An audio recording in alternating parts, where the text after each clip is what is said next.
Hello, everyone, and welcome back to the Knights of Last Call. My name is Derek, and I am back with the Northern Reaches. Apparently, Darth, you've taken control of the game of the show. There we go. I am back with the Northern Reaches GM Council representatives, the duly appointed Northern Reaches GM Council representatives. It is Wooplestein and Mr. Darth Gorlock. Hey guys, how's it going? Hey, how's it going? Pretty good. Good. So the last time we had you on, we talked about the launch of Northern Reaches Season 3. And we are 6 weeks in, 7 weeks in, 8? What are we at? I think we're in week 8 now. Yeah, week 8. Yeah. Okay. Yeah. So it's plugging along. And last time, we talked about the hype, we talked about the build-up. But what I wanted to do for this stream is to do a couple of things. Number one, I want to plug Northern Reaches. It's Season 3 has been probably, consistently one of our most active seasons that we've had. And in terms of, I think, the quality and, from my personal standpoint, the number of problematic issues that I've had to step into, the smallest. So like from an operational perspective, it's very, very, very successful. But also from a player buy-in, it seems like people that are engaged are really engaged and are really enjoying it. And I've seen a lot of really positive feedback. So I wanted to talk about the game and, kind of share some of our fun experiences with it. And on top of that, what I wanted to talk about was mega games in general. So this Northern Reaches is, of course, Pathfinder 2 based. But I'm hoping to sort of talk essentially game design with you guys, because you and your fellow council members really, put a lot of the systems in place for Season 3 this year that people have really sort of engaged with. There's classic NR systems that were put in place by Smith that are still there, but things like the venue system and things like the quest boards really kind of came out of your guys' ideas. And so I kind of want to talk about that.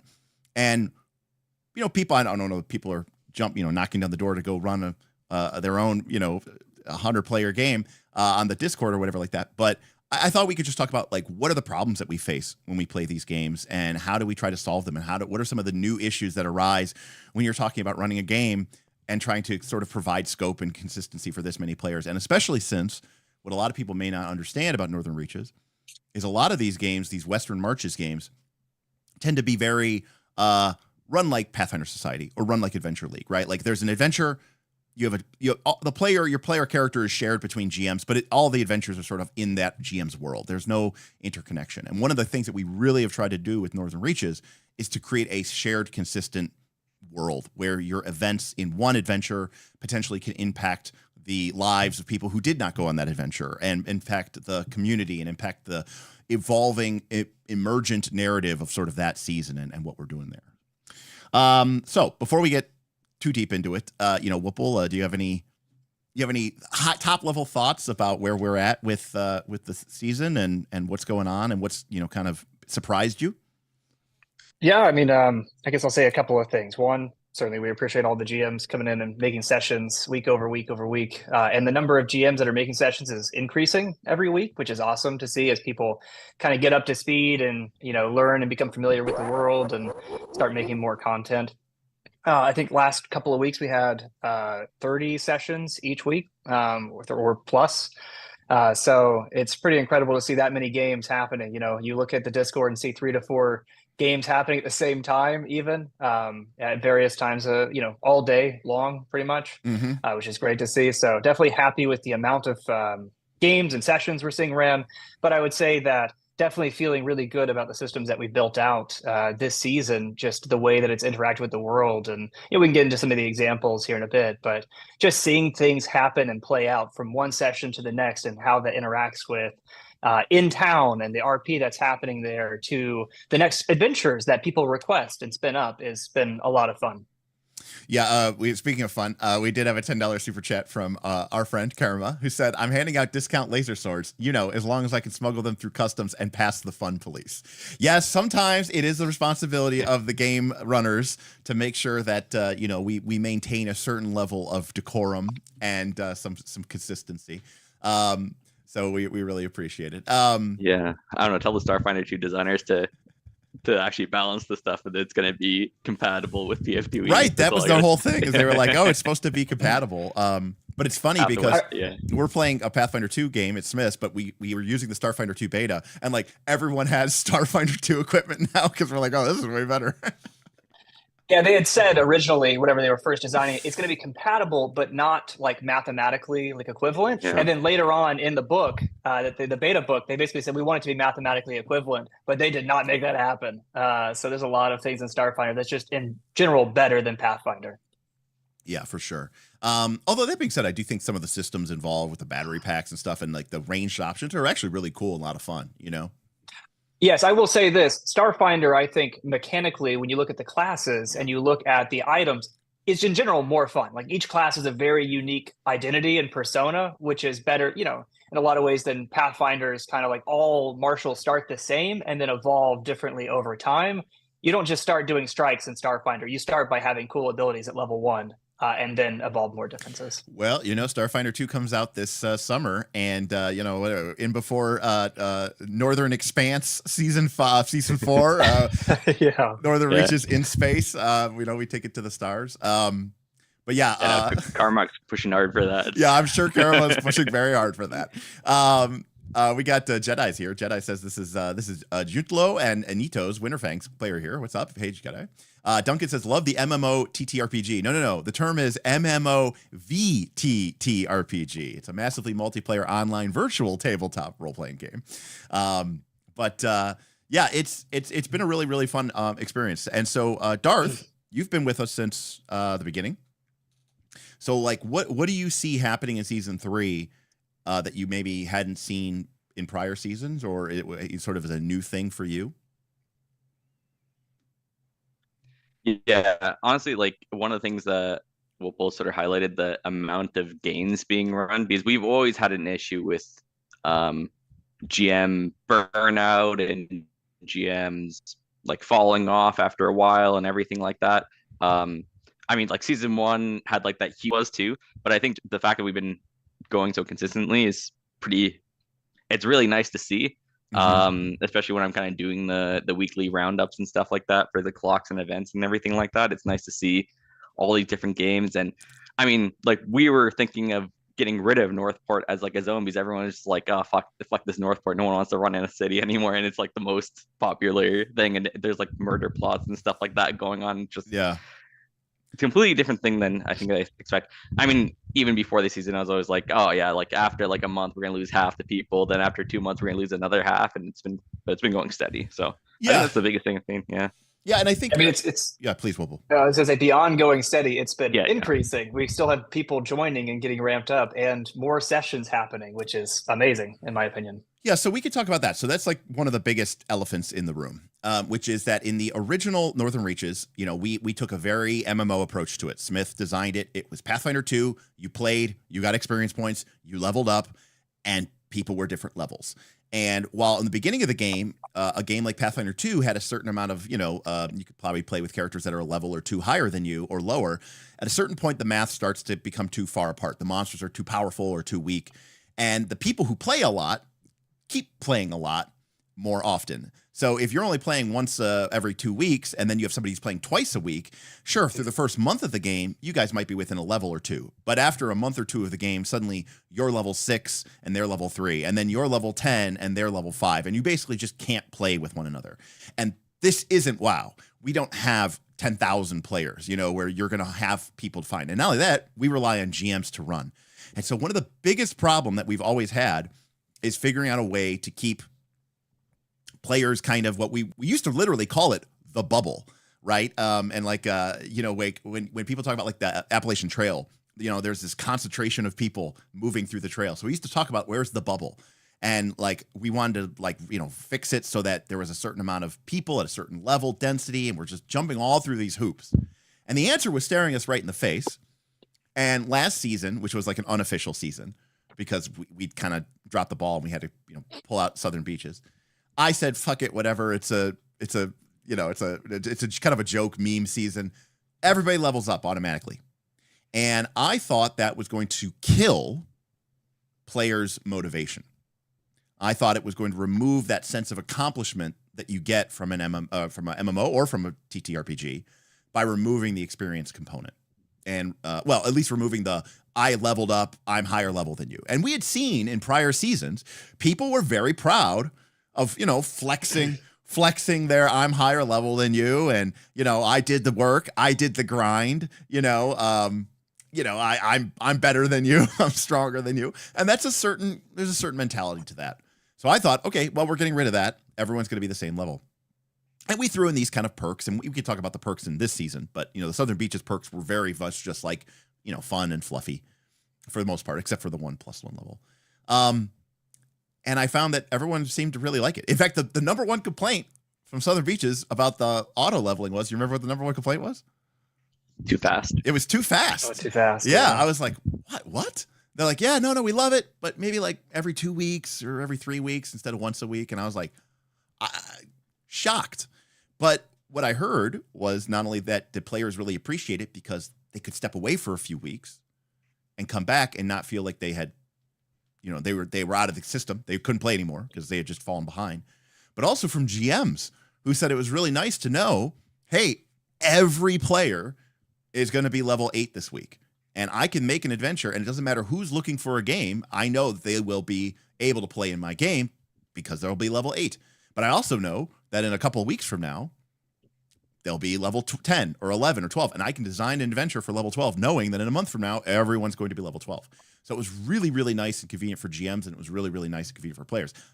And I was surprised by how well that worked. And that was one of the first things that you two pushed, along with the council members, was let's do that again for the official season.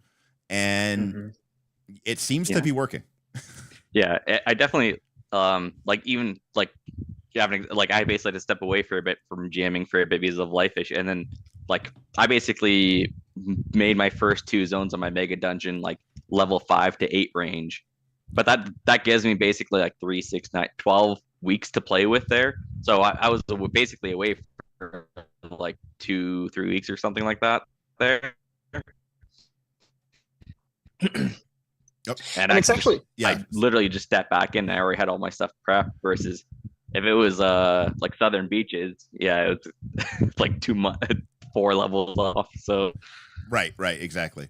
So that was really surprising to me. And like you said, that there's something actual too that you pointed out to me, Darth, is that because Pathfinder 2 has such an easy system to just slap weak or elite on a monster, you can basically, with several clicks of a button, literally turn a level 8 adventure into a level 7 adventure. And you can turn a level 8 adventure into a level 9 adventure by just slapping elite and weak on everything. And that means that if you design something, it's basically good for essentially a 9-week period, because you're 3 levels, 3 weeks below, 3 weeks at, and 3 weeks above. Yeah. Yeah, I see Xkill in chat, saying 3 weeks has been a bit slow. But I was thinking about it too, which is most Pathfinder sessions, I feel like the amount of experience you earn is about 300 to 400 experience in an average session. Right. And so 2 to 3 weeks ends up being how long if you're playing a normal campaign with your friends, that's about how long it takes to level up in between. And most people I'd say most people in Northern Reaches are only playing 1 session a week. Right. Of course, we have Exakill, and we have some other people who are getting 2 or 3 or 4 sessions a week. At which point now suddenly it feels oh man, we should be level whatever by now. There's still things that they're earning with the experience. But yeah, I do think that 2 to 3 weeks is the sweet spot. And I agree, maybe 2 weeks sometimes would be fun. 3 weeks can be just on the right cusp. But as a GM, I will say I certainly appreciate the 3 weeks, because it does mean the content stays relevant for longer. Yeah, I would definitely appreciate the GM 3 weeks thing, which is, again, something I don't think I really appreciated. But we did start people off at level 3 this season. We kind of said, look, we've been all through this hoop a billion times. We'll start at level 3 and we'll earn from that. So let's talk then about what do you get?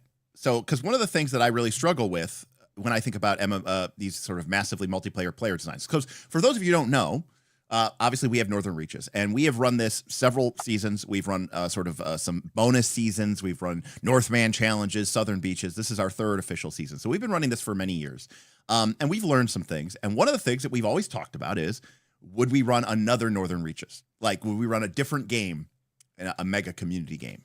Now, one of the main problems with any of these is you need to maintain a certain density of players, right? If we've had seasons of Northern Reaches that got really long in the tooth, that were really late in the season, and it was basically down to 20 people. which is fine, but it stops feeling like a mega community game at that point, and it feels like an extended big group. But what are some of these smaller games? We may not have as many player densities, but of course, we have people on our server who really like Dragonbane, and we've talked about Dragontide. Now everybody's saying, when's Dagger Reaches coming? Can we play this and can we play that? But one of the things about these games is you do want to feel like you're being rewarded for playing, I think. And how do we do that in NR Season 3? Yeah, I mean, I think the big way that we go about that is people still earn experience from sessions, and that experience still turns into things that you can buy to grow your character or to grow your presence in town, which we have a system called the venue system, where you can build a location and serve a need, like run a hospital, run a library, run a craftsman workshop, things like that. But you earn experience from playing and role playing in town, and then you spend that experience to get perks that make either the venue stronger or make your character stronger. Things like examples would be, we have the concept of a bonus archetype. Everyone starts in Northern Reaches with one bonus archetype, but what about a second bonus archetype? That's a very expensive example of a perk, but for the most part, there are things like adding in Ancestral Paragon, getting some extra ancestry feats, or maybe improving the way hero points function. Unlocking rare or uncommon is a pretty common use case. People like rare archetypes, but we want to make those rare. That's what the name is. And so that's something that you can spend your experience points to unlock and have available for your character. And our plan is also to come back and add more of these. We actually have like a whole, I'm going to say, kind of like first expansion, first patch, planned for a couple of weeks from now, where we're adding perks that reflect some of the events that have happened inside of Northern Reaches, as well as just some other things that people have requested. But one example being, right now, there's a lot of experimentation on mutants. What about a mutation perk? Roll a d6, get one of these, get wings maybe, as an example, is something that some people will probably want. Right. And that's a perk you can spend experience on. So there's still a way to spend your experience that you're earning.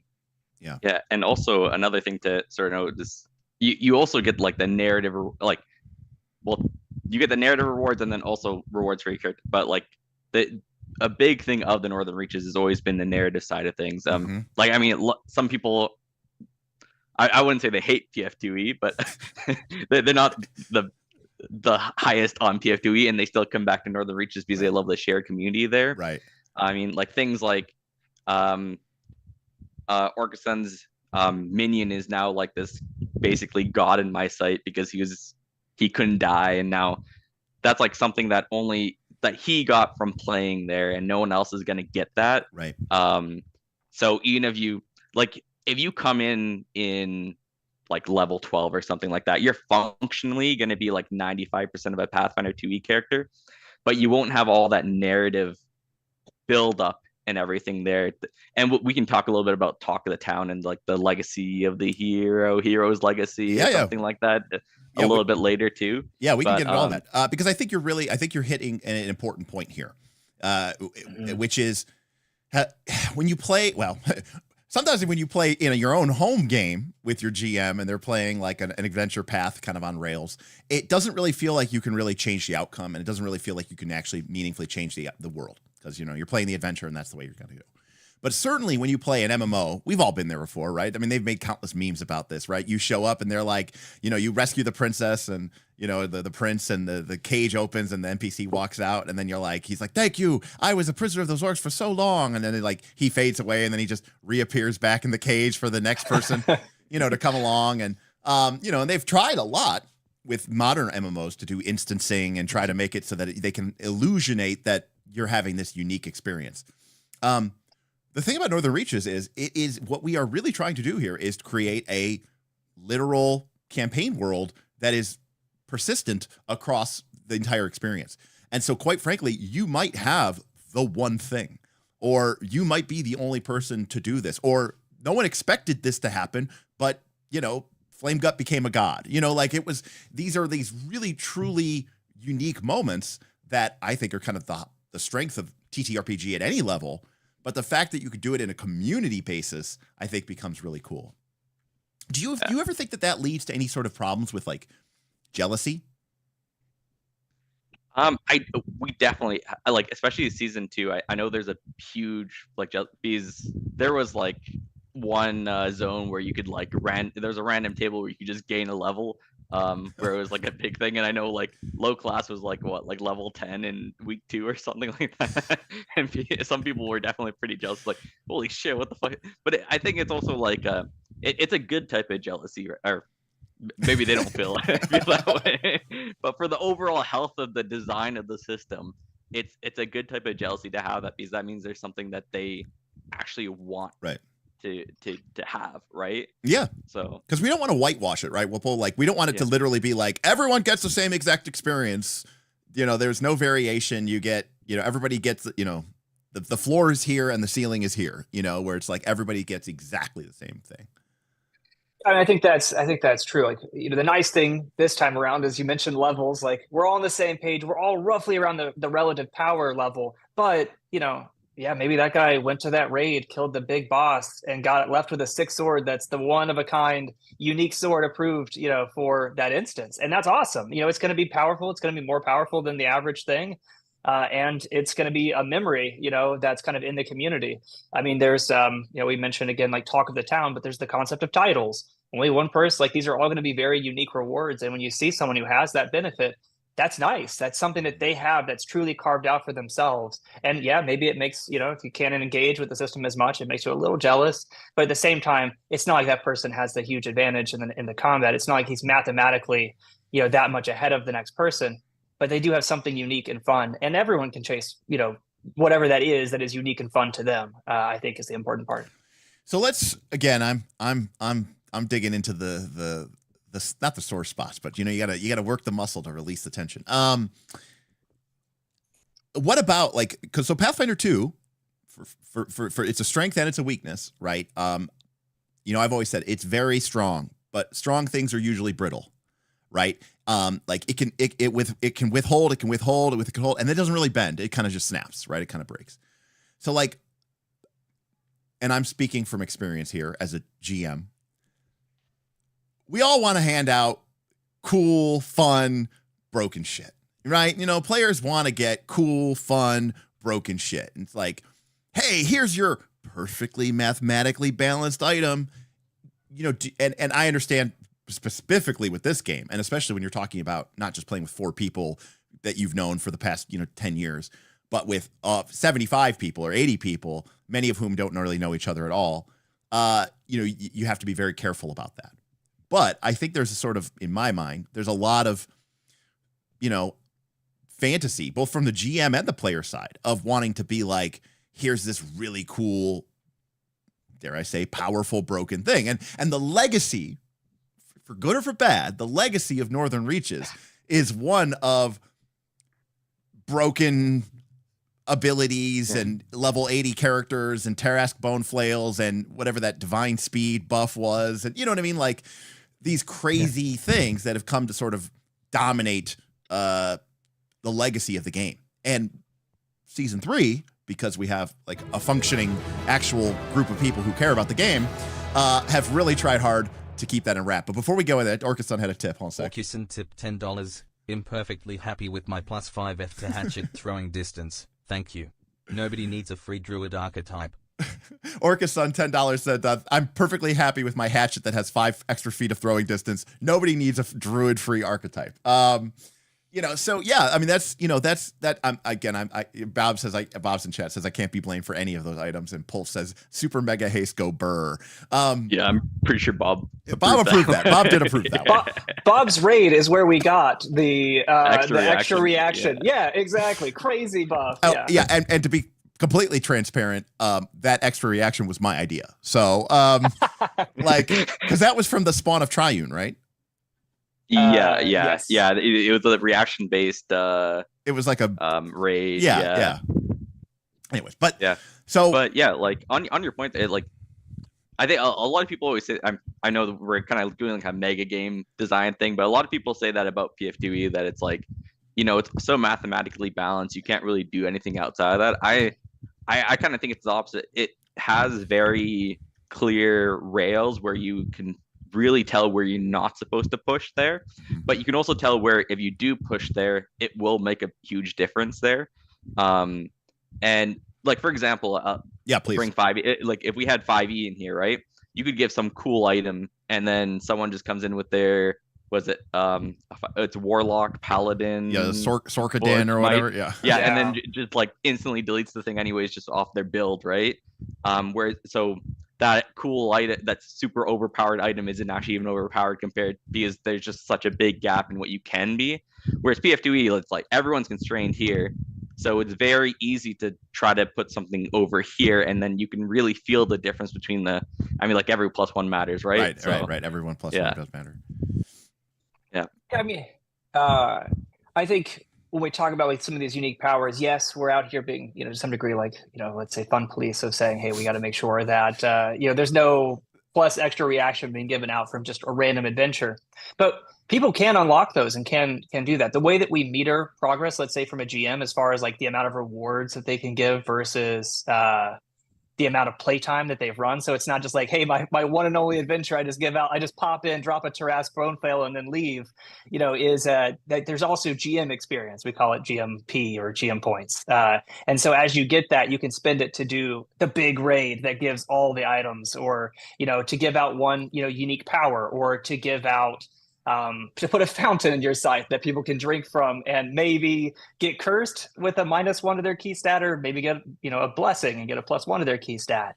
So, people can choose as a GM side which crazy powers they want to be investing in and things like that. And they have to put in hours or put in time running games versus just coming in and throwing off the entire balance in like one session. Right. And even then it requires a little bit of approval and back and forth with us to make sure it at least stays within, it's over here, not over here, or whatever it may be. Yeah. And again, I mean, it's kind of a problem, that some of the things that people really liked about some of the older seasons were fun for the person who had that item. You know what I mean? Like, it was not fun if you were one of the other 60 people who didn't get that buff, I mean, I'll just say we had a 60-person raid with Ben, and everyone was cheering when fucking Hanog had all the broken loot and everything, then just like destroyed the frost giant he was 1v1ing. So I've never really felt that, but I can definitely see where that could come from. But yeah, I mean, look, I'm one of those people. I'm a cheerleader for the team. I don't need to be the guy. I'm happy to be the guy who supports the guy. You know what I mean? Or the girl. So like, I don't need to be Ono, and I don't need to be Hanog. I don't need to be whatever. But I mean, is it safe to say those are probably the two strongest characters? I mean, that's it. Yeah, I think so. Yeah. Is that? I mean, Ono without a doubt, right? I mean, yeah. Ono without, and Hanog without. Hanog had the like flame gut cape. Yeah, he had the cloak and everything, the like cloak, the mantle of cloak that Strat made, and the bone flail, yeah. And I think he had the hammer just like in his back pocket. Was a pocket. Barbarian who had not legend. He had legendary mythic proficiency, proficiency with weapons, and I think armor or something. Yeah, something crazy like that. I mean, there's also big other like Alder and stuff like that who destroyed the Triune thing. But yeah, there's always like those big, and I think the reason we had those stories, right, is because they were like out there, right, and it wasn't okay. The one thing we did want to curtail that Woople kind of mentioned, that you sort of had to earn giving those things out, so it's not just like the bone flail sort of dropping, but a lot of those things were actually like earned, so it didn't feel like that cape was like multiple different people giving up lives and stuff like that for it. I think you're absolutely right. And one of the things that's really difficult to balance here is you have 20, 30 GMs, right? And some people are running games every week, and some people are running games once a month, and some people have run a ton of Pathfinder 2 games, and some people might be running their first PF2 games or among their first. And when you're the GM, one of the things that we've always tried really hard to do was to be like, it's your game, like you should run it. You should feel empowered to run a game. I don't want to handhold you or babysit you. And obviously in season 1, things, there was maybe a little bit of an overreaction. People were like, oh, this thing is completely out of control. And so in season 2, we tried to really tighten that down and really tried to put, a lot of guardrails on it. And it worked in some ways, but it also didn't work in other ways because some people felt unnecessarily constrained. But at the same time, if you just allow anybody to do whatever they want, you're going to lose a lot of the consistency in tone. You're going to lose a lot of the consistency in genre, a lot of the consistency in power level. You're going to have wildly different, diverging storylines instead of converging storylines. So I think how you manage that as a game, I think is really, really important. And quite frankly, I think we're still learning how to do that, right? Like, how do you you want to empower your GMs, but you also want to make sure you're not hand-holding them and babysitting them, Yeah, definitely. I mean, one piece of that, I guess let's talk about consistency from not necessarily from the power perspective, because we talked on that, but from like the narrative perspective. Sure. One thing that we added this season is the quest board, where players are saying, hey, I really liked this story, or I found this thing and I want to continue and figure out what it does, or whatever it may be. There is a sense of continuity being driven by the players putting quests on the quest board, and the quests don't have to get picked up by the same GM. They can get picked up by someone else. Like, as an example, in one of my sessions, a player found an elemental core, and they were like, well, what do I do with this? And at the end, it didn't work out that another GM picked it up, but they were going to, they were going to figure out, what does that elemental core do and how does it work, in the confines of Azamar. Or maybe, in one session, players say, hey, we went to free whatever it may be from these lizard folk in Dragonclaw Basin, and we weren't able to do everything. Well, that doesn't get picked up by the same GM. It gets picked up by another GM because the players are requesting it. I will say we basically tie a reward incentive to this, where GMs that pick up games from the quest board get extra experience and get some extra. Basically, they get extra reward for picking up those sessions by players. But it means that there's more continuity. There's more cohesion in the story as people. Well, and not only is that there's also, how would I put it? GMs are making sessions that players want to see, and they know that because the player put it in. The player said, I want to do this. I want to figure out where this stone goes. I want to figure out who is the big bad of this area, whatever it may be. We see that, and the GMs talk together about, like, okay, here's where I was going with that, and here's the plot, so that you can pick it up and continue running it. So I brought, I I'll let you finish here and start, but I just want to tell people. So what I brought up here, this is the quest board system in Northern Reaches Season 3. So this is uses the Discord forums, and basically what you're seeing here is all of the active, pending, or even completed quests that have been posted this season. And as they were saying, as Woople and Darth were saying, this is a combination of GMs, but players as well, posting requests for either, hey, this is something you guys could go and do, or it's something I want to go and do. And like, it's a way for players to sort of put their spin, if you will, on the game world. But go ahead, Darth. Yeah, I think sort of along those lines too, if we're talking about like the design perspective of these mega games, and something I don't think we really solved perfectly. Deepers is actually helping me with this too. So you have all these big narrative arcs and everything, and you want to converge all that stuff. You somehow have to get that information out to the GM so they know what's happening in these other games.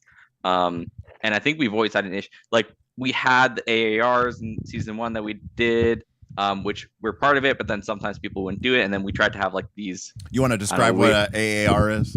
Oh yeah. After action report. So basically, at the end of every game, the GM, there's some player input before, but basically now the GM sort of goes in. They do all like the bookkeeping stuff, like the day of the game, hours, how much XP they gave. But the big thing we're looking at there is they actually give a little summary of the game, and then also talk about what are the world impacts here. Here's the bullet point of like, what are like the threads coming out of this game, and how could that affect future games? And I think a very important thing about like a mega game to actually get a mega game is, how do you get GMA, who put those three things in there, how do you get GMB to, one, know about that, two, care about that, and three, integrate that into their game as well? Mm-hmm. Because that like we have zones here, right? Which is something we've done. We're basically like, there's almost like section off areas where you sort of adventure in this area, and there's a lot of like interconnected stuff going on there. And there's nothing worse than if you sort of come in as a player and then one day you go into the Badlands and there's vampires. The next day there's dinosaurs there, and the next day there's like Right. I don't know, mutants running around. It's just like, what the hell is going on Right. in this fucking place? But Right. yeah. That's what we talk about with the consistency and tone. Now, I should also Yeah. point out for people who maybe not haven't been paying attention for the last 4 years, but like when we first ran this game, myself, Bob, and Smith functioned as what we called the overlords. And we were, supreme GMs. And what we did is, while we did not have an outcome in mind, what we would do is we would heavily push a certain amount of an agenda. And we would do this through creation of clocks or fronts within a zone or a region. And basically, I don't want to say strong arm, but we would basically sort of take those after action reports and basically say, does this tie into one of the main threads that we're pushing? If it doesn't, we're kind of just ignoring it. And you kind of just went and adventured for no reason. So we did a very like kind of push. Now, granted, what the outcome was, we didn't care. Did you guys make peace with the orcs? Did you kill the orc chief? What are you going to do? But we knew that there was going to be this orc thing. Now, sometimes a GM would go off and do their own thing. We would think it'd be pretty cool. We'd pick that up as a thread, like, the mutations and the radioactive ore and all that other stuff, the mutagenic ore or whatever, and run with that. But there was still this sort of like high level type guidance. But what we didn't have was anything resembling this. And this is new for season 3.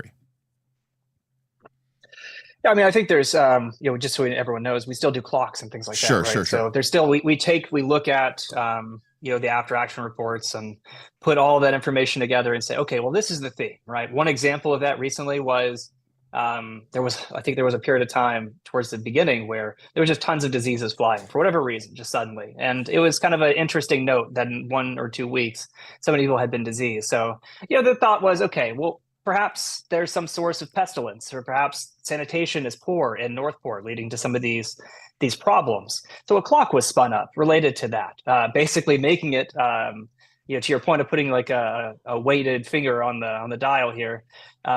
People had disadvantage on saving throws against disease and poison while that event was ongoing. And that drove player action. It turned into a lot of player quests that we saw on the board, either a player quest or a venue quest, because venues can also run quests as well, to say, hey, let's figure this out. And Right. So there were a handful of players who really went out of their way to like either role play about it in town, drive action in town, create and spin up quests around it that then set the tone for the sessions that were being ran, because people wanted to see that happen. And so, we went through a lot of efforts to purify the water or figure out where the sources of putrefaction were coming from and things like that. And at the end, the players resolved that. And now it's translating into GM perks and player perks and things like that. But Absolutely. It's fun to see that cycle. And we still do have the concept of the clocks and us kind of taking a theme that we see that we really like and making it a bigger thing, right? Escalating it to either a big problem or a big benefit for everyone, because we see those themes appearing. Yeah, and I something I want to kind of highlight here is, obviously in a game like Pathfinder 2, getting misfortune on a saving throw against disease is a big thing, right? So it's not like this stuff is just like, oh, you get, you take 1 extra point of poison damage. You know what I mean? Like that, it's a sizable impact. Obviously there are certain key core concepts of the game that we probably wouldn't want to mess with, right? Like everybody gets -10 penalty to AC, right? Like that's just going to completely wreck the game. But these things can have an impact. But the other thing is this is the secret sauce. People, especially with a game like Pathfinder 2, people want to play and they want to role play and they may want to make some skill checks and they want to kill monsters, right? They want give me an excuse to do that, right? Like that's fun and tying to a story and tying to something other than just because they're there, right? Like and obviously there's some people who probably they don't even care about that. They just want to kill monsters, which is fine. That's fine too. But like I think for most people, what they really want to do is, play the game, but do it in the context of, and it mattered. And, this fun collaborative world that we're sharing and we're building together, it felt like I made a difference, or we fucked up and things got bad. And at least I know that my actions, for good or for evil, right, had a sizable, impact. And not just on me and my character, but on everybody. And that's, you know, kind of terrifying, but also really cool. Now, we have had situations in the past where some people get upset because other people's actions affect their PC. So that, you know, these kind of community games aren't necessarily for everybody. You know, you're sort of, one of the buy-ins is that you're joining a living world, you know, with where other characters and other actions and other things may affect your core game experience in a way that you are not maybe wanting, you know? Yeah. Yeah. And sort of on that point too, a lot. So like about what you're saying, like it's important to know that your sort of impact and what you did actually mattered there. It's also like, it's very important to sort of communicate that to the players, right? Like you don't have to be secretive about all this stuff that's going on. And like what, like I basically straight up told them, because they were interacting with like every single system and attacking this poison problem from all these different areas. That's why there was the positive event that spun up. If they did nothing, we would have fucked them over.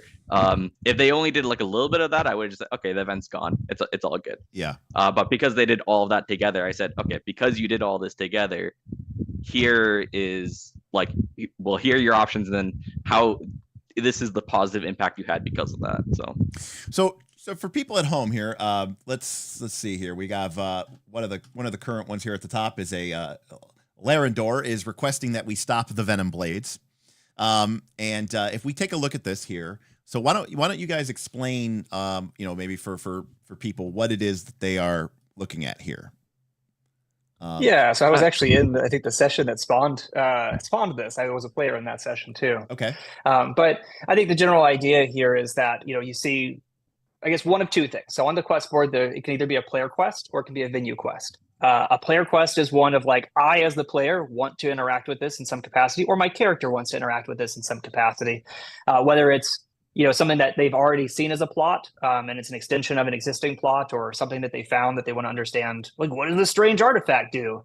You know, maybe it could be any of those things, but it could also be like a brand new thing. You know, in a lot of cases, as like, I as a player really want to see, let's just say, I want to collect cute cuddly monsters. You know, I don't know if we have any of those, but someone out there is going to be driving Elda Monsoon, I'm pretty sure. So they're going to have relevant themed adventures to help drive that narrative. But in this case, this is like a follow-on to a story beat that they had already seen. So right, you can see here follow-up from the Wormshade undead threat, right?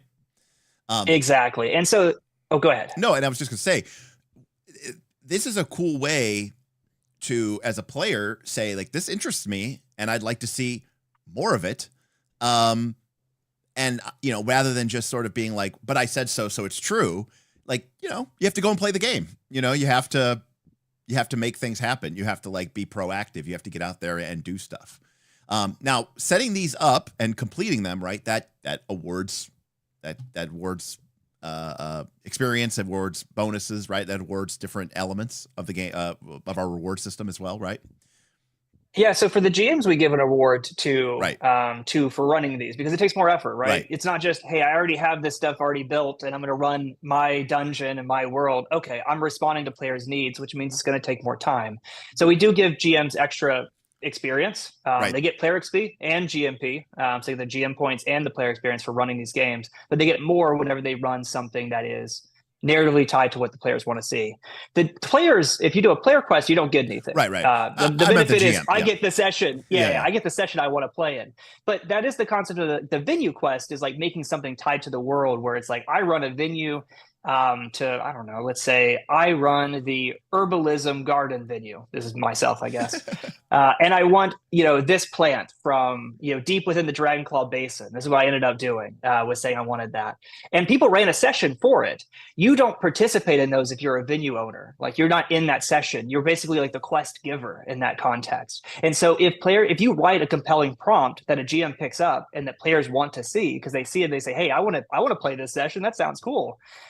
Then you get a bonus. You get like either an extra action for the week, or you get you know, a bonus of experience, or maybe even a bonus of resources. You get to choose. So there's a reason to even interact from like the venue side, where you are being rewarded even though you don't play in the session. You just write a compelling prompt and people pick that up and run it. So we had a question from Max. Says, does posting a quest cost a player any resources? It does not, but we limit it so that No, players but can only there's have a one limit quest. to. You guys were both answering yes, right? Yeah, I think lag happened. Yeah, you can only have one quest up at a time on the board, right? Yeah. Exactly. So it doesn't cost you anything, but we limit it so that people don't, one player doesn't spam the board with several requests at the same time. Right. But while you were talking about the venues, I did bring up the venue. So these are, so let's you mentioned that venues can sort of create their own quests, right? And sort of encourage players encouraging other players to go on quests on their behalf, basically, like, almost in the line, even though everybody is technically an adventurer. Although we can talk about the idea of the PC NPC, which, we talked about has become sort of a functional thing in this season, where what a venue is and what the idea of this is and how this works. Yeah, and Pulp is in the chat right now. Yeah. So let's talk. I mean, venues, what are they? So there was the mention of Pulf, and I'll say Pulf is a really good. Yeah. So essentially, what venues are? No, you go ahead, Darth. You got it, Darth. Sorry, I must be lagging a bit. Yeah, a little bit. Sorry, sorry about that. I think. Yeah. So, but yeah, we can Pulp is in the chat and is basically just the venue NPC in town doing all this stuff, and was actually one of the ones dealing with all this sort of pestilence stuff and the whole plague and everything like that was hitting there just through the venue. But yeah, so essentially what the venue system is we want to put a mechanical framework around people being in town and actually like living in the town, because now Northport has grown up. We're not like in the like Stone Ages and everything like that. It's advanced now. So we want people to actually be able to interact on the town front, both from an RP and like, slice of life type of stuff, but also more impactful stuff as well. Like, so here's this mechanical framework that you can use to become that crafter that you want to be in town, and you get rewarded for it. There's different perks you can get to make your crafting venue better and specialize your venue, almost like making your own PF2E character and specializing it that way. You can pick different passives to get like an edge over other crafters and stuff like that. But yeah, I'm not sure. No. Yeah, that was Woople wants to also add anything to that as a designer, but yeah, Woople. Yeah, I mean, I'll say, certainly, I think the biggest part of in town is we wanted to have like cohesive storytelling from like what's happening in town and in game, in the sessions as well. And I mean, that's the example of Pulp is a great one for that, because Pulp did drive a lot of the narrative around like the venue quest, through the venue quest system, putting up things of like, hey, let's figure out how to purify the water, and let's solve these problems. And of course, he's being rewarded, because if you go on those quests and they write a compelling prompt, well, now suddenly he's getting a bonus experience. So I guess there was a few goals within town. One was making a cohesive like story world where people can interact and talk about like the events on a recent adventure, and celebrate together or commiserate or whatever it may be about things that happened, and be rewarded for that. So you get RP experience when you chat in town. Right. Let me stop you right there. So to be clear, there's a bot that monitors you talking and role playing in character in these venues, right? So that it feels like a real place. So it's a way for people, maybe not necessarily to play like I'm rolling my D20 versus their armor class per se, but it's a way for people to play their characters even when they're not playing Pathfinder 2 per se in a game session on one of our Forge servers. And the bot tracks how much you're talking, and you get this separate fund of XP, we call RP XP. And there's you can see some of these venues. I mean, they have thousands of messages. So like, people are active here, and people are, playing their character in town. And for some people, that is the main part. That's the main way that they interact with the game, because even if they only play, if they might only play once a week for 3 hours in a Foundry session, but then they're spending 5 or 6 hours in these different venues, and then in the tavern, talking with the other players, Yeah, and I think a lot of players. Sort of hype. No, you go for it. Just as a way to sort of hype up Northern Reaches, if any GMs want to go in there. Like, I mean, I know Woople and Derek can sort of attest to this too, but like as a GM, seeing like your players sort of interact outside of the actual sessions of like planning that stuff out and like actually interacting with your world and sort of planning what they're going to do next session, all that type of stuff. That interaction is so nice to see like as a GM. And it's like there's mechanically people doing that, and sometimes they get rewarded for it, but they actually want to be able to do that. So if you are excited about being able to interact on that level, even if you never even actually want to run a game or play in a game of Northern Reaches, and just you want to interact on that level, there is all that interaction on that level if you want to jump into it. At that point, I mean, I've heard many times, we've shared on this channel, a lot of our stuff that we do with Session Zero, and that's become much more popular nowadays. Back when we did it, it was kind of more like, not as many people did like the collaborative world building, but now like Fabula Ultima and stuff, right? That's a big part of like Session Zero, as you build the world collaboratively. Some people I've read, and heard and seen posts on our Discord, but also other places where they said, yeah, I had more fun building the campaign collaboratively than I did running the game. I don't really care if I play, the game. I just like building the world. I like the sort of the almost sim aspect of it. And that was when last year when we were talking about Dragontide, one of the things that I heard from a lot of people said, I love the idea of interacting with this game. I just know I will never have the time to be able to sit out 4 hours and sit in a Foundry game and play. But, could I spend 20 minutes here, 30 minutes here while at work, on my phone or something like that? And a lot of people say yes.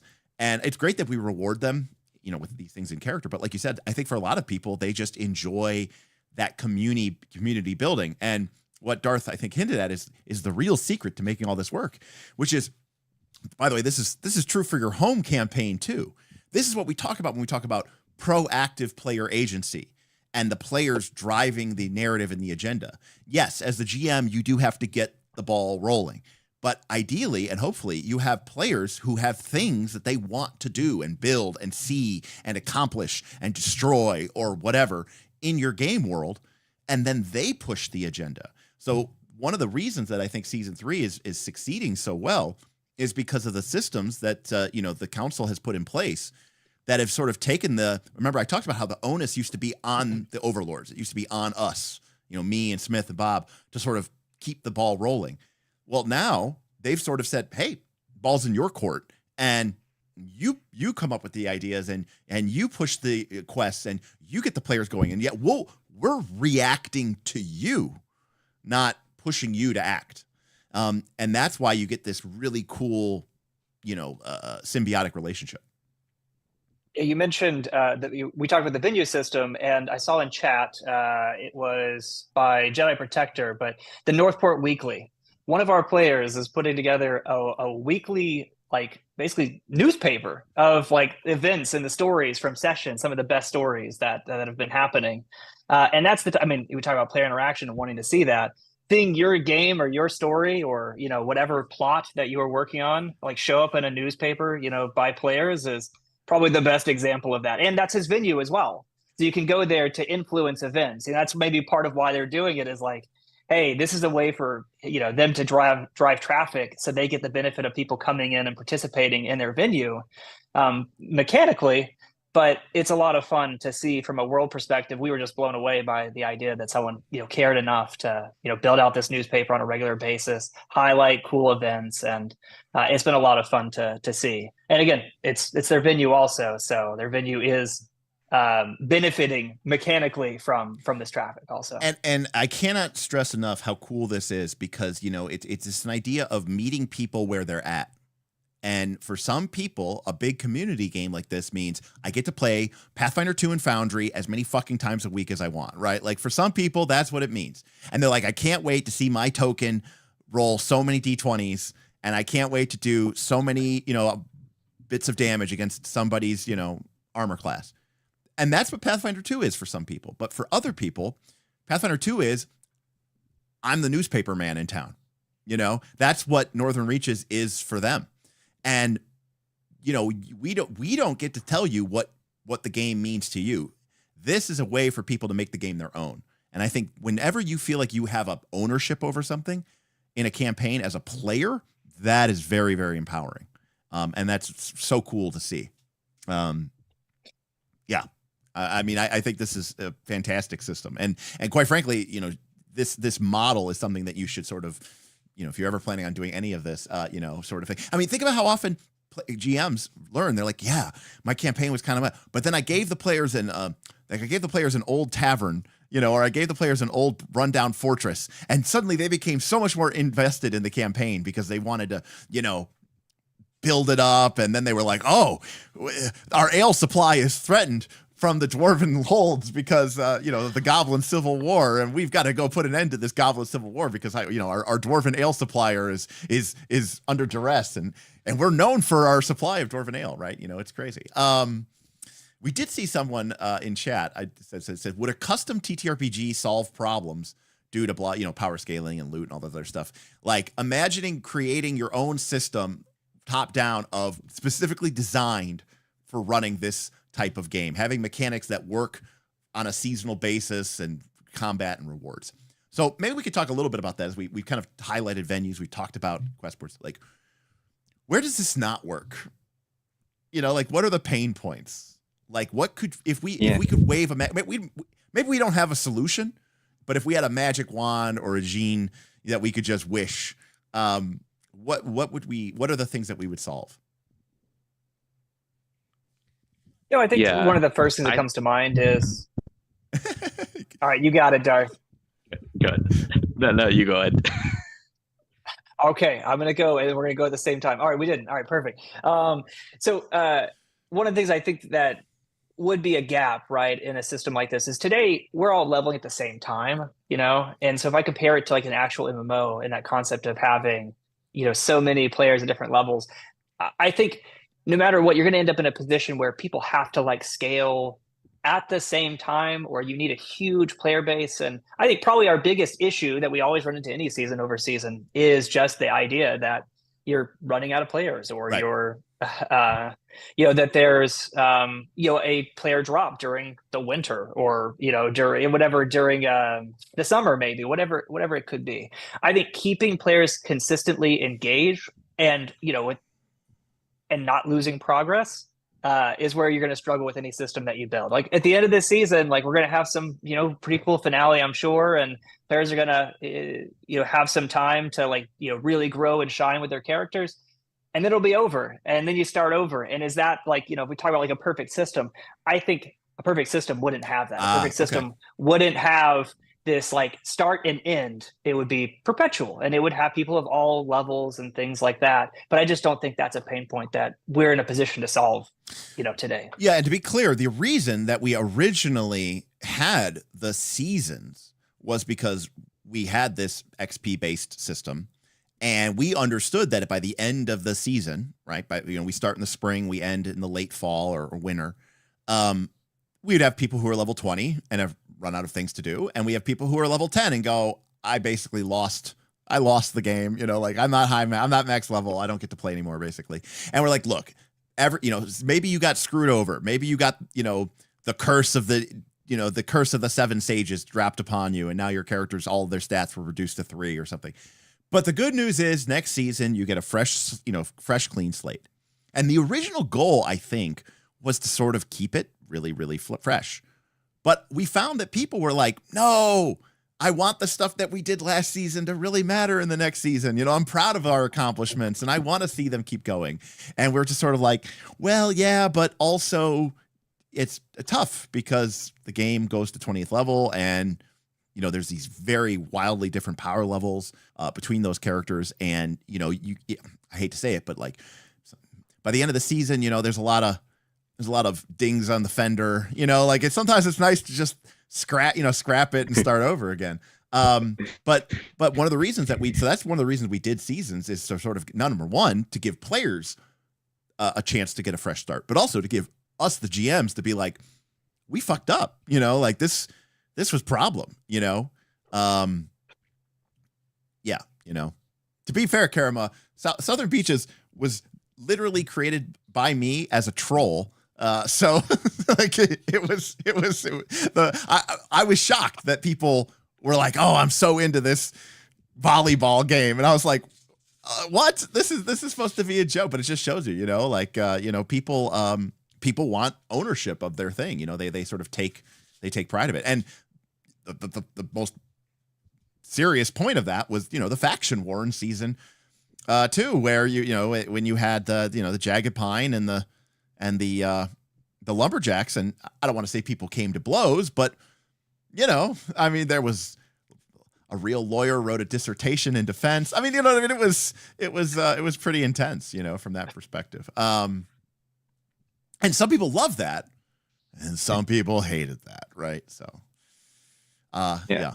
I mean, I think that's also an important thing to think about too. Like, sort of a mega game perspective is: are you going to try to like do the 5e approach of trying to appeal to everyone, Right. or like, for example, that faction war? Do you just say we're doing these factions, the people who hate it? Well, there's another server. You can join a different Discord server and play a mega game over there, right? I think that's like a very tough tight rope to balance, right? Which I'm pretty sure you guys had like the big issue with, like, for season 1, it like turned completely differently than what you guys thought it was gonna be, like this gritty. Oh yeah, I mean, like, you've got Karama kind of nowhere type thing, right? Yeah. So, You've got Karama in chat talking about going to space and stuff. Season 1, the idea of Northern Reaches was like a very like grim survival, almost forbidden lands. We were like, I would like, well, I'll be shocked if someone gets to level 10. You know, like by the end of the season, that would be quite the accomplishment. You know, it's going to be more of a low-powered game, and in this ancient, and like by the end of it, like people were like, let's bring a circus to town, and oh, we've created a train rail system, and we're now friends with the undead, and they hang out with us in town. And I was like, what is even going on here? Now that's a me problem, you know, me being like, I have my personal biases about what I like and what I don't like. But you know, the players, you know, push for it, and so they got it. But yeah, I think I kind of agree with what you're saying, Woople, like where it would be cool if it was a way to sort of keep it going. You know, I know, Woople, you haven't played, but like in Torchbearer, there's this concept of called the winter phase, which is where the whole winter concept came from in Northern Reaches. But the idea is that like the game continues after that, but it's a way to sort of change or update or somehow kind of shift the way that the characters are sort of in a very meaningful way without like just pushing a full reset button on the game. So that would be kind of interesting. Yeah, like almost like keeping like I was thinking that I'm making my own RPG about like epitaph. I can never say Epitaphs? the word of it, but epitaph. Yeah. But like, yeah, keeping like almost like these little titles that you keep, and you get like some bonus, which we kind of like. Smith was basically doing that towards the end of season 2, right? With all this like veteran game master, elite veteran game master and stuff. You would kind of like keep these little titles and keep these little bonuses going, but you're not like fully starting from zero. There's something in there that you're going, but it is still like sort of perpetual almost there. So do you think a game system, because now let's talk about different games, do you think a game system that didn't scale like Pathfinder 2 scales would be better for that? Like a game that had more horizontal growth. So let's use an example. In Forbidden Lands, a starting character has a number of hit points equal to their strength score, which is going to be between like 2 and 5, I think, at the most. 6. 2 and 6. After 150 sessions, your character is going to have between 2 and 6 hit points. Like it doesn't change, you know? Like and it's like, hey, my character who's played 150 sessions got hit with 3 crossbows. And they're dead, you know, like it's that scale. Like, yeah, maybe you have really cool armor and that happening, you know, maybe you can be really awesome, but at the end of the day, you're just a person. So in that respect, you could be like, yep, I'm a 5-season veteran. And they're like, hey, I'm a brand new character. And you're like, cool, we can go adventure together. And yeah, I've been around, but I'm not walking in space, breaking the necks of gods. But, you know, but is that kind of game, you think, better suited for this? Not suited? It's hard. It is sort of better suited for it, but I mean, it's kind of like the thing I said about like the good jealousy type of thing. Right. If you're also like, if you played for 5 seasons and you're like very, very slightly better than the person who just came in, it's like, okay, what the fuck have I been doing for 5 years? But to that point, look at the last 2 seasons, Southern Beaches and now. You're not better than anybody else, right? Everyone's the same level. So like we've sort of eliminated that anyways. I mean, there's still ways to get because ahead. we have TF2, we have like the items. Yeah. But you can have items. I'm not saying that your character wouldn't have cool items. Go ahead. You know, I'm not saying your character wouldn't have cool items. Yeah, go ahead, Woople. Well, I mean, I do think to this point, yes, like a system like that is a lot of fun for the perspective of at least it solves the, hey, the world, you know, can stay perpetual, you know, that it solves that problem. But maybe for me personally, gives up other things that I care about in a game where I want deeper progression than that. I like making more choices. I like having, you know, more character growth from time to time. Maybe it doesn't have to get to like level 20 Pathfinder where you're, you know, like fist fighting gods. But you know, it should be better when you're level, you know, after let's say a year of time than not. So personally, I might have issues with that. Do I think mechanically it might be better for a system like this? Yeah, I mean, if you can play with anyone and it doesn't feel like that disjointed, and you never have the problem of like outscaling the adventure or needing to reset the world, those are big boons for a game like this for sure. Sure. Well, and the other thing too. Oh, please go ahead, Darth. I was gonna say, like, on top, like, one of the big things we're actually losing with this whole like everyone leveling together is there's like a lot of good stories in season 1 of like, you know, the spider or the orc raid happening where people were like, this is like a level 7 threat, we can't deal with it, we need to level up to actually be able to fight this threat. And there's like almost like a grinding anime training arc session to try to get like to that level to actually be able to deal with those that raid, which we're definitely losing here, right? And you would lose in that Forbidden Lands thing, right? Like you can't vertically progress to try to deal with something. I mean, you could deal with items and stuff like that, right? Like, and cool magic items that could sort of help you get there, but you can't. There's no like mechanical framework already built in there that you would aim towards to specifically try to go for those goals. Right, but and I'll just be devil's advocate here though, but I also remember that there were sessions in season 1 where you had under-leveled characters and they were like, you go sit in the corner during this session, you're literally going to play the next 3 or 4 or 5 hours and not make a single attack roll, you're just going to like roll initiative and go hide in the corner of the battle mat so you don't get one shot, but you're going to get a shitload of XP and we're going to power level you. So I thought that was pretty cool. I remember a session where like Revo was like one of the biggest people in at the beginning season 1, and then he had to take like a bit of a break, and then he came back, and people were like, "Let's get Revo back and let's bring him into the session." Hey, Revo, stay in the court. And like the people who were underleveled went into those sessions knowing that was going to happen. So it's not like they're like, "Oh fuck, I thought I was going to be able to play Pathfinder 2e today." Right, but right. I don't, like there is some. You're losing that. You are losing that, which is there's positives and negatives to that, but. Yeah, I mean, I didn't think, you know, I played WoW Classic whenever it first came out. Not the 7th run of WoW Classic that we're up to now, but whenever we did WoW Classic, there was the concept of like doing Marathon boost runs or whatever, or like where, you know, you have like level 10 players in the party and you got like one person just soloing the dungeon so everyone gets experience. Yeah. I didn't consider that particularly fun, so I'm happy without doing Marathon boost runs in my TTRPG as well. Yeah, my take on that is I was when I played EverQuest, I was an enchanter, and one of the enchanter's spell lines is called a memwipe or a memblur, and what it would do is it would erase the monster's internal history of who attacked it.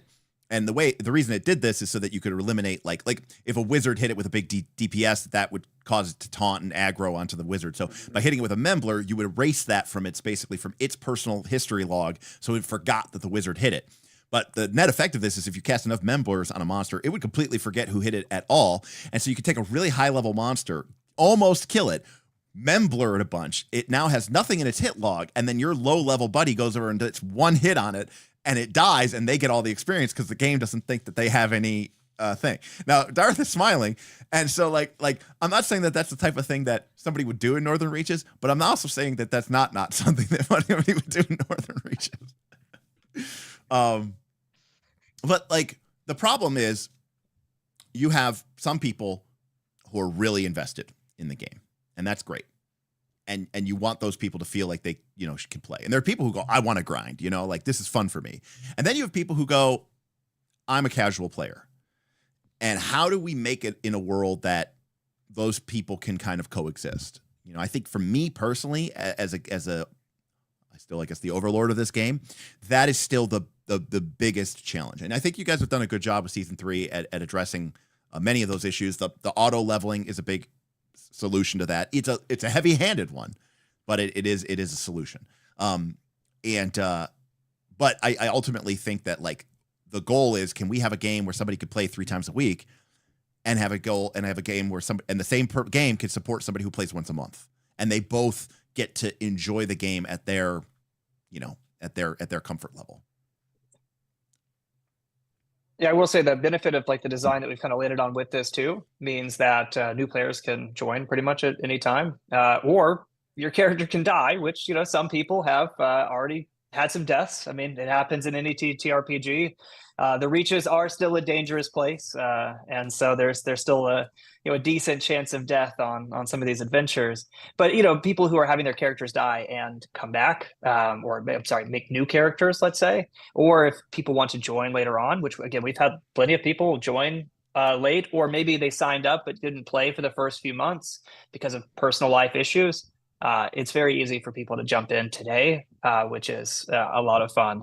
But I do think that there are people playing at their own pace. Some people, like we mentioned, are just playing in town, and a lot of people are chatting in town, and then coming in and playing sessions when they can. I personally only generally, I will say I only get to play like one session a week, but I try to run sessions. I try to run like 2 sessions a week, which is probably a bit on the higher end of running 2 sessions a week or whatnot. But I enjoy that contribution to the game. I like GMing. And so for the people who just want to forever GM, we at least have like the GMP system where you can feel like you're growing your contribution and like the scale of some of the rewards in your site over time. So even for people who just want to forever GM, there's kind of that engage at your own pace system that works out. Yeah. On that point, I'm wondering what you both sort of think about. I kind of know Woople's a bit about this, of his take on this, but if we're creating this TTRPG, this perfect TTRPG to run this mega game for, is there GM rewards in there? Like, do you get something for GMing the game? Right? Does that create perverse incentives? I don't know. I've always gone back and forth on this. If I'm being completely honest, I don't like GM rewards. I at all. So like at any scale. But but I also understand that, and it's not even a question of like, because the GM rewards I don't think have ever been good enough that it's worth it to GM, just to get the rewards, in that respect. But what is a reality, and this is why GM rewards even exist, is because again, in the original season, you had to level up. And if you didn't keep up to the bubble, your character became irrelevant. All your buddies are now level 12, you're level 8. And why are you level 8? Because you were running games. And so it felt like you were being punished for running games. And that, for me, was not tolerable. And I definitely did, and because a lot of our GMs are also players.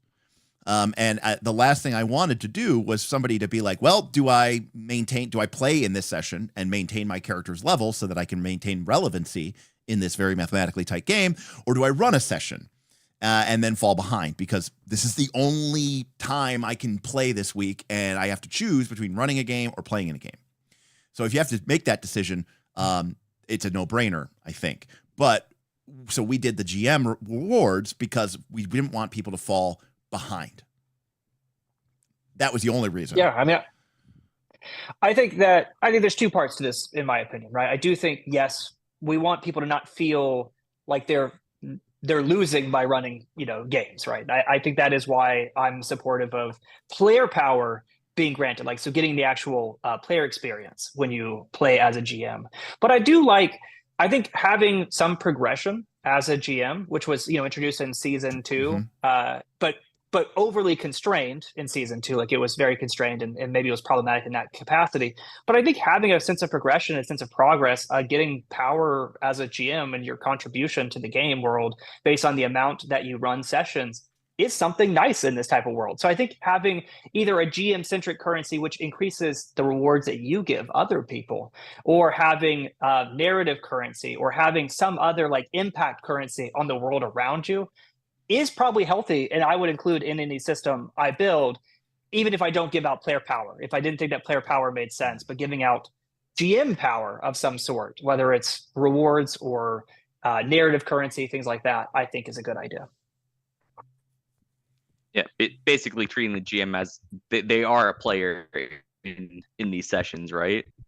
So they do want to actually enjoy it. So yeah, and as you say that, so this is kind of we'll tie this into Daggerheart.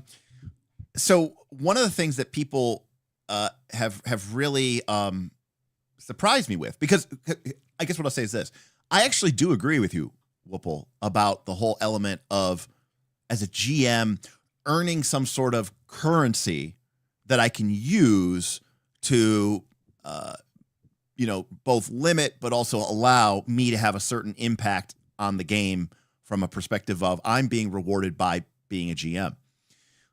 In Daggerheart, for example, I really like the fear meta currency. I like that because as a GM, I enjoy the constraint and the feeling that like I'm playing the game too. And I've seen a lot of people, including people on the Discord, who like, I can't, it just drives me crazy. If I'm the GM and I want 25,000 orcs to appear, I want 25,000 orcs to appear. I don't want some meta currency to have to tell me I can't do that. And as strange as it may seem, I actually do enjoy that to a certain extent. Oh, actually to a big extent, because I like having to play the game too.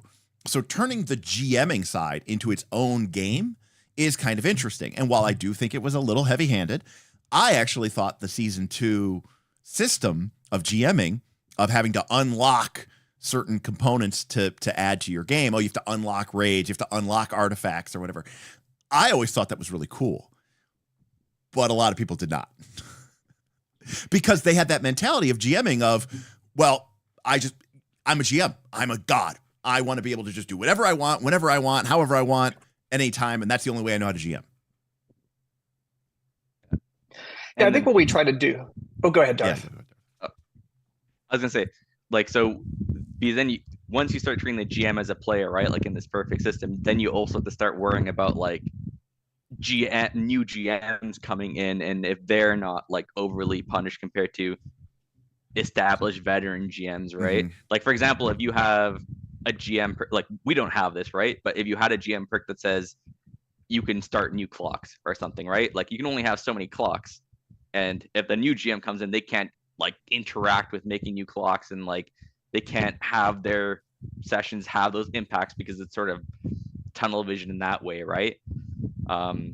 So there's always that like sort of balancing act there once you start treating the GM as like a player that can like I'm not saying that NR doesn't do that, and like I think season 3 is that's kind of why I do want. I think season 3 is actually in that sweet spot where you kind of have these options as a GM. You're sort of unlocking options, and you can kind of do them anyway.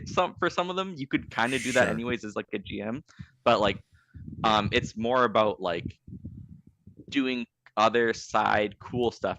We're basically giving the horizontal progression to the GMs rather than giving the vertical progression to them, right? So that they can sort of stay in that same game, right? So right, and I see Karama in chat, but that. What Karama is saying here is actually another thing that I would consider to be problematic, is that when you give people a reward, they feel entitled to use it. And we've just discussed at length for the first hour of this stream why people being able to do whatever they want is a really bad thing when you're trying to create a game that has a modicum of consistency and balance, and so people will be like, I unlocked artifact, I should be able to make Tarask Bone Flail, and it's like, well, no, and you're like, you have to get approved. You're like, well, then why did I even bother to unlock it then if I can't just do whatever I want? Because for some people, being a GM means I get to do whatever I want, and that's what being a GM means. And it's kind of like it's my way or the highway. and that doesn't work in a community game. So, yeah. I think what we tried to do with this season, in comparison to season 2, you unlocked a lot of, hey, you can now do, hide add secret doors. Yeah. Yeah, add secret doors is probably the biggest example. You can now put containers in your, put treasure. You can have an extra floor or sub level. It was it constrained people on how they ran sessions, not on the rewards that you can give players. And this season, the only thing that we really constrain is the rewards that you can give players. So if you want to spawn 250,000 orcs, obviously, if you just kill your players because you spawn 250,000 orcs, well, we're going to have a conversation. But in general, if you want to, have a secret door, you want to have a session dedicated to role-playing a courtroom proceeding, you want to have a session dedicated towards just several extreme encounters back-to-back, you can do that as long as it's clearly advertised to the players who are signing up. We're not telling you how you do those sessions, but we are saying, okay, but if you want to give, players a +1 to their main attribute, this is how you do it, right? This is how many points you spend, and this is the format of how that happens, not telling you what the actual fight looks like or how they earn that reward. So that's actually a great question. I don't know how we're handling that, or if we are handling that in season 3, which is because I remember that this was a very common problem in season 1 and season 2, which is this idea of, did that group earn their XP or not? Hey, what'd you guys do? We went and fought 3 severe encounters back to back to back to back. Okay, what did this group do? They went and talked to some fairies in the woods, and they shared their feelings, and they made 3 skill checks. Yeah,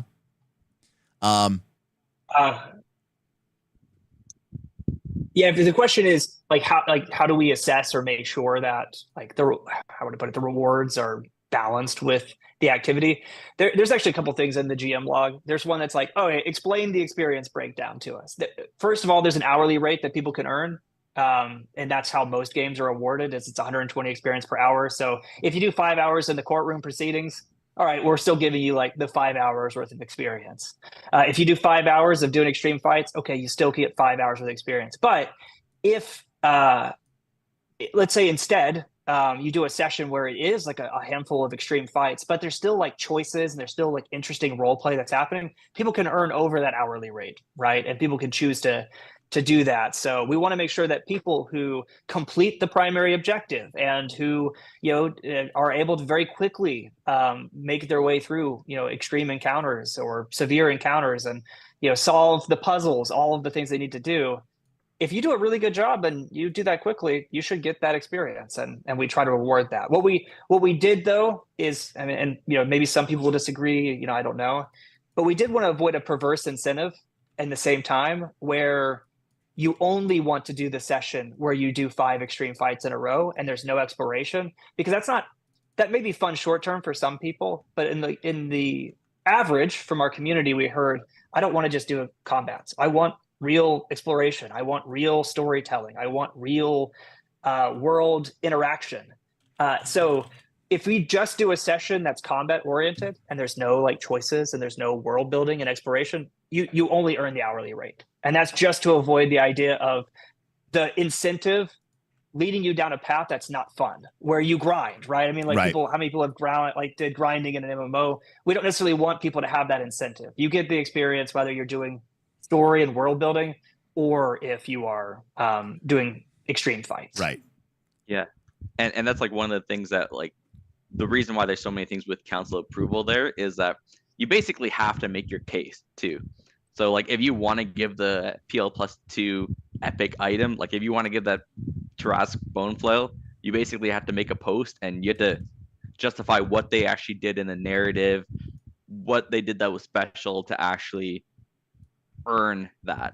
So that is weighted by 7 council members to try to sort of curtail that, to make sure that we're trying to do that. And then also we even in the GMG, we tried to basically say what are the downsides of just being a loot pinata and rolling over and giving your the PCs a bunch Right, of stuff, right? Well, Like, how does it yeah, impact the other I games? see Caravan chats that they hate that I solved XP with Super Arena Fighter 2 Turbo Edition, so they nerfed the thing that I find fun. Well, Karama, I mean, if it was up to me, I wouldn't even allow arenas. I think they're stupid. But, you know, I appreciate that there's some people who like that style of game, but I don't want to reward that type of game more than any other type of game.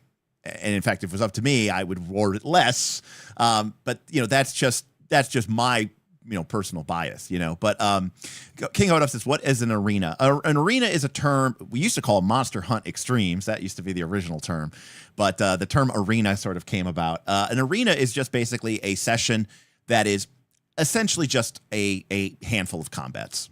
There's no real plot, or, you know, if there is one, it's the most, you know, thinnest of excuses to basically an arena is, if you saw me do Panic at the Dojo as my first look, where Panic at the Dojo is a game that basically says, all right, this game's about fighting, and then after the fight, make a check. And if the PC succeed, cool, they go into the next fight. And if they fail, all right, fuck it, they go into the next fight anyways. This game is only about fighting. It's about, you know, cool martial art, anime modes. In fact, I did joke, I'm gonna set up like a WoW style 3v3 league. I might put cash prizes in for people to compete, because the game is like basically designed to be like PvP anyways. But that is what, you know, what those are basically. That's what an arena is. I feel like every MMO or RPG has at least the arena level, right? Where it's like, you know, most of the time you're helping to solve the world problem, you're defeating the big bad, but you have to do a bunch of adventuring and questing along the way. But there's always like, and over there's the arena where you just do like 10 fights back to back and they get increasingly more difficult. You know, people want to do the arena, but they don't want to only do the arena or feel like that's the best way to build, you know, the best character. And on the other hand, Pulf, I also hated the ways. And in fact, the ways came in existence like without my knowledge, or not, I don't want to say consent, but like Smith just, you know, went into a hole for like a weekend, and when he emerged, he just like dropped this massive update, and I had no idea what it even was. People were talking about it, and I didn't even know what it was. He did not, you know, not that he needed my approval, he didn't, but I was like, if I had been involved, it would have never seen the light of day. I thought the ways was dumb, and then it turned out to be completely and utterly broken. And yet somehow, for some reason, people loved it. Hey, I ran 20 adventures today. Yeah, really? I gained 750,000 experience points. Anyways. And yeah, on I mean, that point, oh, go ahead. Yeah, it's yours. Yeah, on that point, it kind of brings up what I was saying before about like when you're sort of designing this mega game, right? You kind of have to think about like what things you want to encourage and reward, and like in Northern Reaches, like the reason people want to come to Northern Reaches is not like playing PFS or playing AP or anything like that. And it's just like, or incentive is this sort of steer things into that thing. Like you kind of think about it like designing its own game, right? Like what are you rewarding and how are you? Yeah. So, I mean, I guess that's the question. Why is like, you know, this is us being transparent with ourselves. You know, is Pathfinder 2 the best game to run this type of game in? And if so, is there a better one? And, you know, how would we change that? I don't know. No, I don't know if it's the best or not. You know, I will say I do think that Pathfinder ends up being pretty well suited, all things considered, for the type of game that we want to run and the type of players that we want to participate. Right. I mean, but we borrow heavily from other systems, right? So like we talk about clocks. There's no clocks in Pathfinder. The downtime systems in Pathfinder are pretty bare minimums, and they don't really work in this type of world or setting. The concept of like the way money scales and things like that. There's a lot of problems with Pathfinder that we end up solving, you know, with like all of the extra rules that we put on top for in town and for the venues and for the perks and things like that. But I do think at like a core foundational level, Pathfinder works really well, and the balance that's inherent to Pathfinder is really nice, so that people aren't just approaching it from the concept of like, let me get the most meta ultra build ever, and you know, and kind of demolish your content. I do think that Pathfinder's a lot of advantages. Yeah. Darth, any thoughts? Yeah, I like one thing you really need for a mega game is people. Yes. Too. That's like, I know we were talking about in the Discord before about like if Daggerheart could even be a thing, and I've always wanted to run a Blitz in the Dark mega game in the community games too. You like it's kind of like a mega game kind of, but you don't get the same community. You don't get that emergent play from like 60 different people all converging and sort of trying to make their mark on the story. And you need a certain base level of people. And like if we ran, even though Call of Cthulhu is really big, even if we tried to do Call of Cthulhu like mega game, we wouldn't get as many people, even if that was a perfect system for it. Then it solved every other issue. Yeah, Darth actually stole my idea, stole my response, which is going to be, there's a big reason to do Pathfinder 2, and the answer is because it's popular, and by that extent, right? 5e is probably the best, game to do this with, except for what Woople just said, because the thing about this game and the reason why it can work is because the game has some pretty tight guidelines, and you don't want that one character to show up, that is this super mega pun build that they found on the internet, and they built it, and now they can just raffle stomp everything, and their power level is so considerably out of whack with everybody else. Again, in most video games and most MMO games, there's sure, you can have better gear or not better gear, but for the standard base content, most characters are going to be at a certain bare minimum, that they're going to be able to function. So 5e fails that respect, or that check mark. But then Pathfinder 2 is popular. And I don't know what the number is. My guess is it's somewhere north of 30 or 40 people. But like, you need to have, just call it at least 50 people fairly active in your game playing it if you want it to feel big. When you get down to 20 people or something like that, it's just basically like the same 2 or 3 groups over and over again. It's a very different vibe. You want the community to be big enough that things are happening that it feels like you can't get your arms completely around it. Like with what's happening right now, there's 20 plus games running a week, sometimes 2 or 3 or 4 games a day. It's really impossible for you to truly, get your to be completely aware of that. And that's good because it makes the world feel big and alive, and you got to get your information maybe from secondhand sources, or maybe you didn't even hear about something until you read about it, right? In the Northport, in the Northport Gazette or the Northport Weekly or whatever it's called. And that's cool. But when the game is like, yeah, there were 3 sessions this week and I was in all of them, like it loses that sense of size and scope and scale. But I also think the game could be too big. Right? If the game is too huge, you're like, I can't keep track of all this. Like, and I'm going to check out. Like, I want to check in, but I can't. There's no venue. There's no place for me to check in. So I really do think between 50 to 150 is kind of, I think, the sweet spot, with probably somewhere between 80 and 120 really, really being the sweet spot. So yeah, I think it's really interesting. And last year when we were talking about what we're, some of the challenges that we've had, Dan, we brought up Dragonbane, and that's the reason why there's this idea of Dragon Tide, which is, our idea for a potential, massively multiplayer community game of Dragonbane, because there's a lot of things about the Dragonbane system that sort of, I think, in many ways work better. The downside, there's a shitload, and by that I mean a shitload less players of Dragonbane than there is Pathfinder 2. And that game would be lucky to get 30 people, let alone 50 or 60 or 80 or whatever. So that's a downside to that. Now, let me ask you guys a question, because this is something I was thinking about for Dragonbane. One of the things that one of my goals was, I heard from a lot of people, I want to be involved, but I don't want to play the game. So one of my ideas was to create ways for people to play the game without a GM.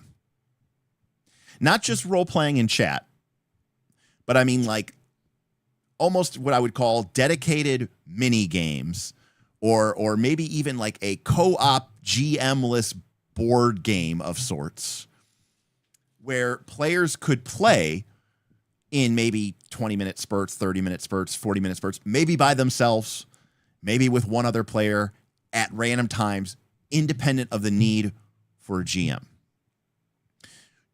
Now, let's for a moment pretend like, there was no way to, and the Ways was kind of like that, but like, there was still technically a GM, but it was super low prep, right? That was why they got run all the time, as well, amongst them being broken as shit, but was that the GM didn't have to do anything. So it was easier for people to do that. But I mean like a truly, like I'm imagining like a bot, and I joked about Dragon Tide being a nautical theme game, like creating a fishing mini game.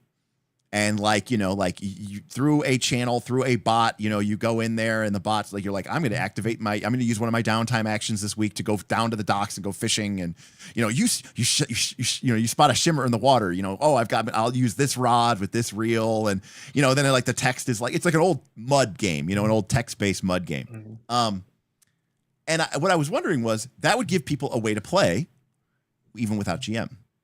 But does that kind of miss the point? If you're able to play by yourself, what's the value of a community game? Yeah, I think the big thing, what I was gonna say is like the big thing you're missing there is you need the I don't know, like ferocity of like a GM plus players trying to do and dealing with situations and having that spurred into this community aspect and everything sort of like you could kind of get to that. Like you could have like, the fishing mini game. If you roll your, your seamanship check and you get a demon. Yeah, whatever. Yeah. Dragon Bane, I think is like when you get the 20 or whatever, then everyone else gets a -2 to their check or something like that. You could have a little bit of it. I think if you get like some of that in there and you can somehow frame that there, like I think that's what Smith was eventually going to do kind of with season 2. Like it would have actual impacts, right? Like you could establish locations in that solo role play so that other people can interact with it. Like you can definitely get to that, and I think that's the thing that like needs to be solved, of like how you make sure that all those solo games are still interconnected and affecting both the normal games and each other. So. Yeah, no, I agree. Yeah. And Exakill says that's kind of what venue jobs are, right?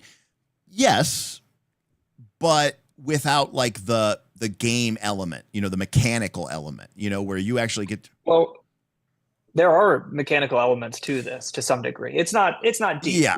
People make roles for the venue jobs and things. Yeah, exactly.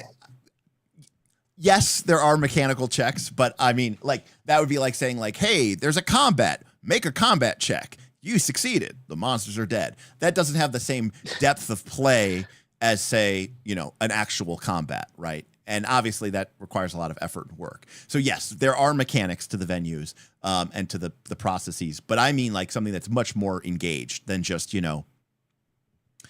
make a check in the bot, something that's much more, a lot of choices, right, to be made. Yeah. Yeah. You need I think the clear choice in there. Yeah. Yeah, the closest we can get with that would be like a Ways-esque system, I think, that is just playable, either solo or with, multiple people, but no GM needed. And maybe it's possible. I mean, frankly, the Ways wasn't that, like, I don't think it's that far away from being able to turn into a system that you can interact with, inside of like chat and do like an async chat-based game of some sort. Correct. We just the problem with the Ways wasn't even the concept of how like the actual play, it was the rewards, right, for the Ways. So I do think we could do something like that. And the question comes up, and I think we have to look at it at some point in more depth of how can we add more crunch and more depth to the in-town systems than exist today. But at the same time, we get pushback already from some players who say like, oh, I don't want to have to engage within town. And now there's one more system that they maybe would get better rewards if they engage with it, and they feel compelled to play that way. I want to min max, so I have to go and engage with the game. Damn it. No, I get. That's how World of Warcraft is. Like that's a problem with modern like retail WoW for a lot of people who play it. Is that okay? To be the best raider, I have to go and do all this other content that's irrelevant to my interest just so I can get the best gear. And I think that is something to be wary of with any system that we build. Yeah. So I'm going to hop over here to the I don't know if you guys will get to see it, but like this is an example of a mini game that I built a bot in a testing phase. Hey, Duncan, thank you for the $5. Duncan DT tipped $5. Duncan apparently didn't want to leave a message, but thank you, Duncan. We really appreciate it. But let us know, Duncan, if you have anything to say. But this is an example of a sort of a bot generated sort of mini game that I created for in this case fishing game. And the idea is like you engage with the bot. And it says, okay, what rods does your character have? Basic rod, right? Reinforced rod, flexible rod. Choose what type of rod you want to have. And then it says, okay, a strong snapper has taken the bait. Make your test. And then it says, okay, blah, blah, blah. It fails and flies away. But then I was like, okay, well, how do we add in elements? Okay, so there's like a choose your strategy. Do you do a power pull, a steady reel? Do you tire it out, or do you defensive hold? And like, this was kind of inspired by EQ2's crafting system. But like the idea was that to make it more than just a single check. Right, which is like the top part is like what a normal game system might look like, where it's like make a hunting and fishing check. Oh, did you succeed? You catch the fish. Did you fail? You don't catch the fish. Instead, I wanted to create more of a game experience where the players actually had to make different choices, and your character kind of came up over and over and over again.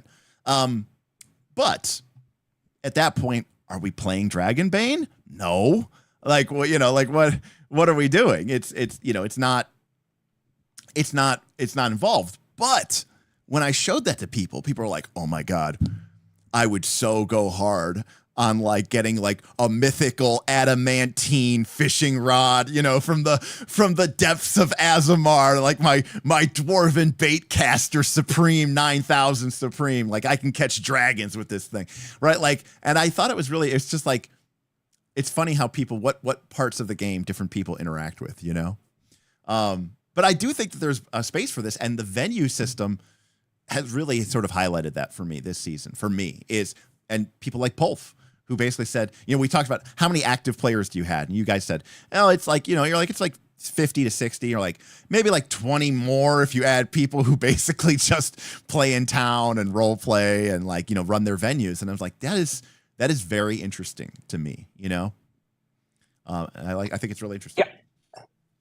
I think if I was to take this to like the next step for what I imagine for Northern Reaches, I think it would be like still having a GM in concept. Maybe it's the venue owner, but taking the venue job system and saying, hey, here's the expanded rule set. You want to give like slightly better rewards or gain slightly better rewards for actually doing like multi-step engagement with the players versus like a single role with some dialogue and narration.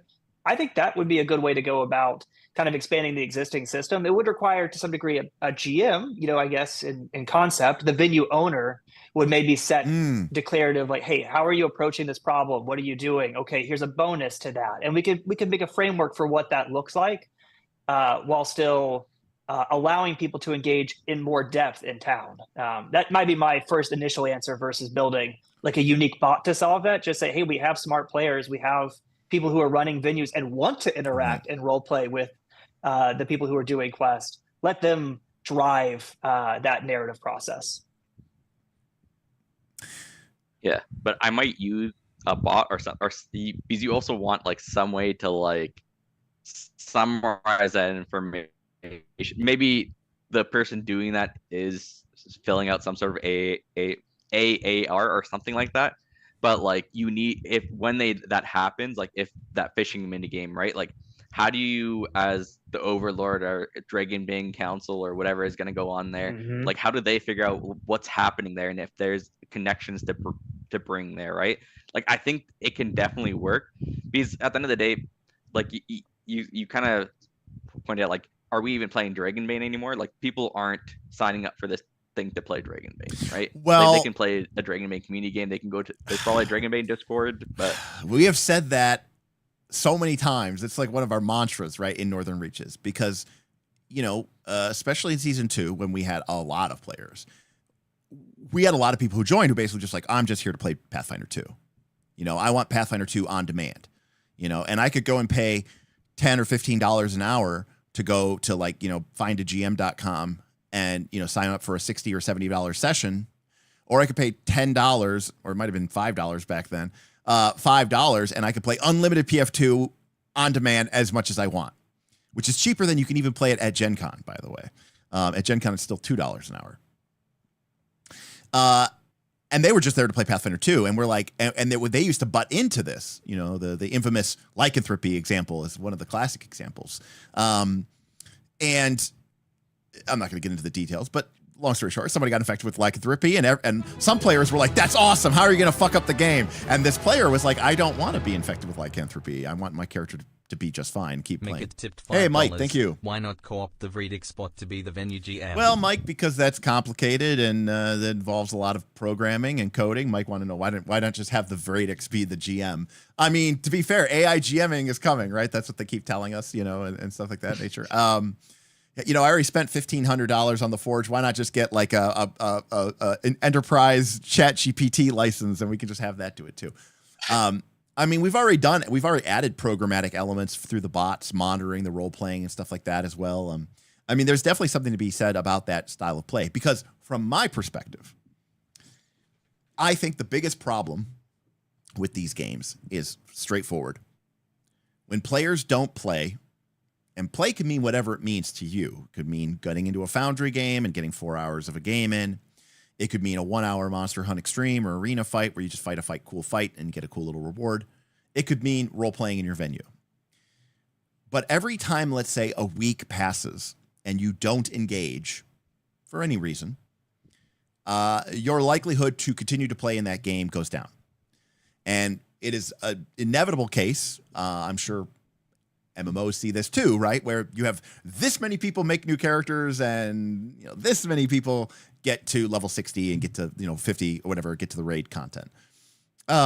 People drop out along the way, and for me, the biggest hurdle is there a game available? And it's not just a question of having GMs and good GMs.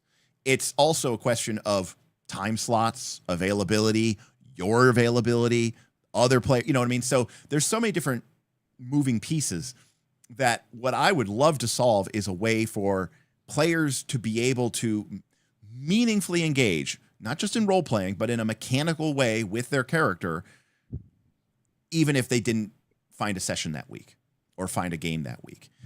You know, and you guys talked about the venue system. One of my ideas for Dragon Tide is this idea that there might be people who make characters who aren't even adventurers, who aren't really wouldn't even be good at, I mean, they technically could function because they have strength scores and dex scores and stuff like that, but they are designed to be, you know, I'm a crafter, I'm a scholar, I work on town projects, you know, because for some people, they're like, hey, if I play that game, I can hop on 3 or 4 hours a week, scattered across 7 days when the baby's sleeping, and play.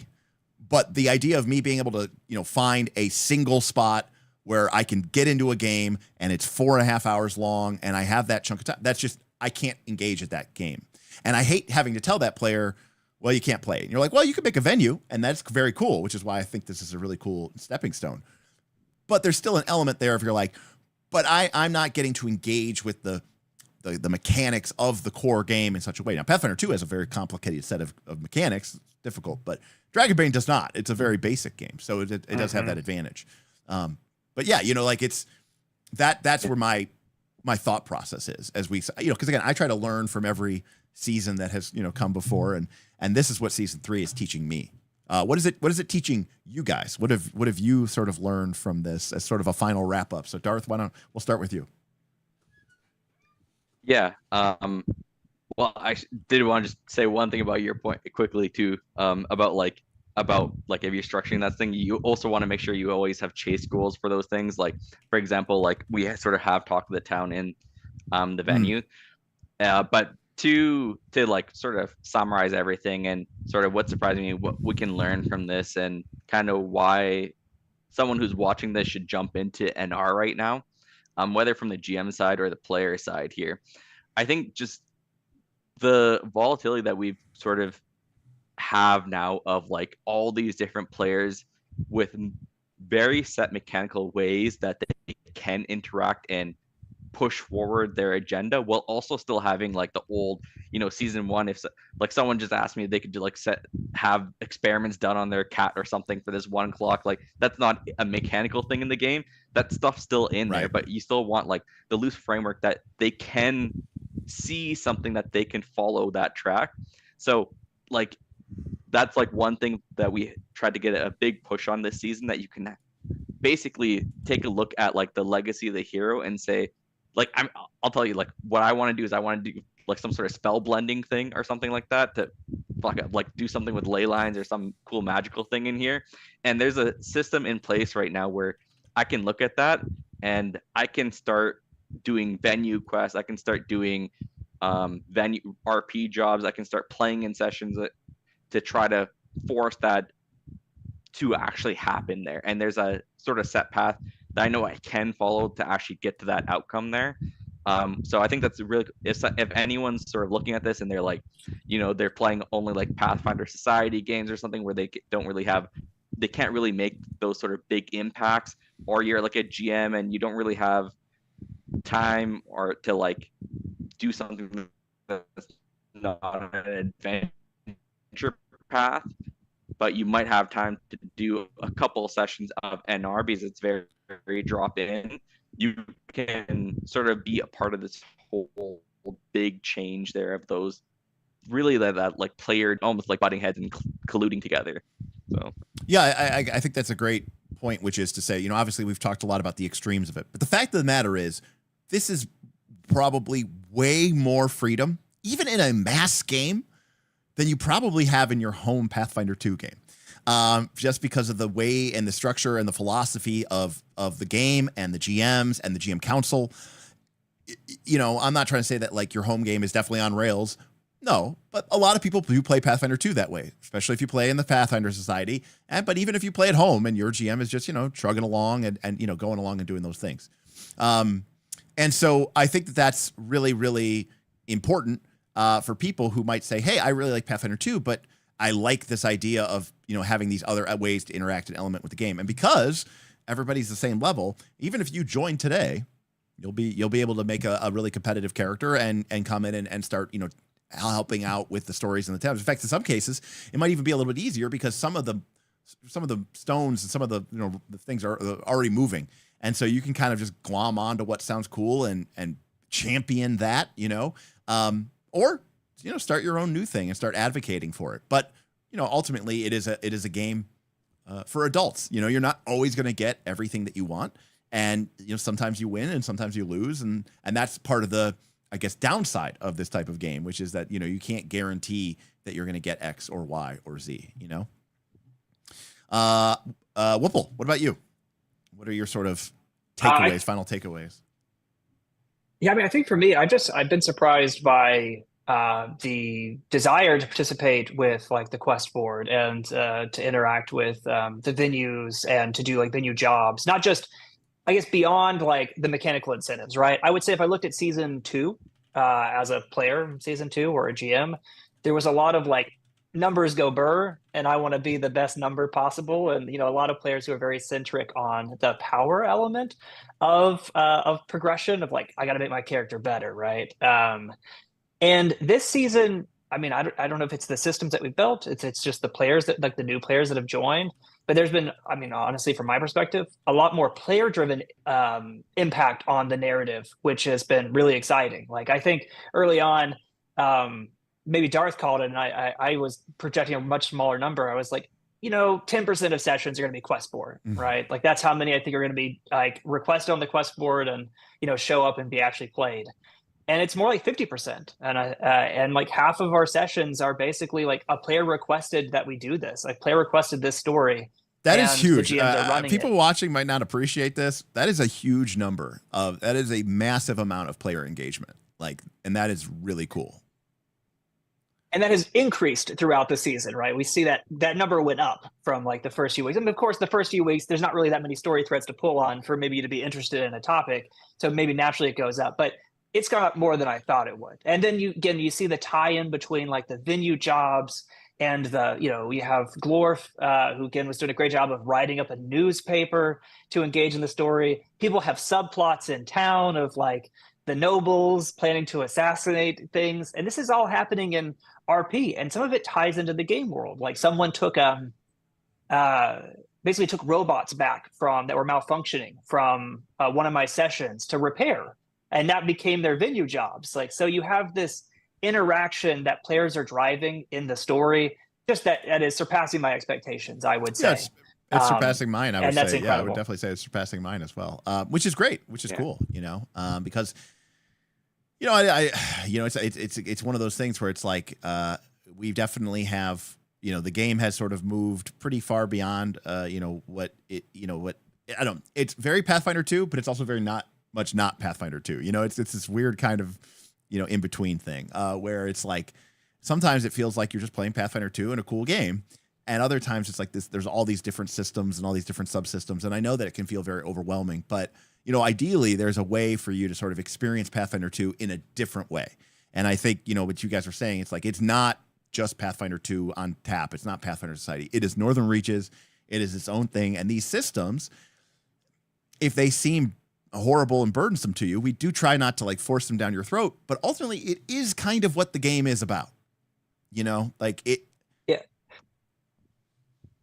There are people who are just hopping on and playing sessions and never take actions in town. And there are people who are playing in town and never play in sessions, so you can do it. But yeah, I do feel like, to your point, it is the most fun when you actually see all of these bridges being built between the different elements and the stories being told by a group. So yeah, that is the best part of Northern Reaches for sure. Yeah, I mean, there's so much stuff happening that even like as a council, we don't even know what's going on.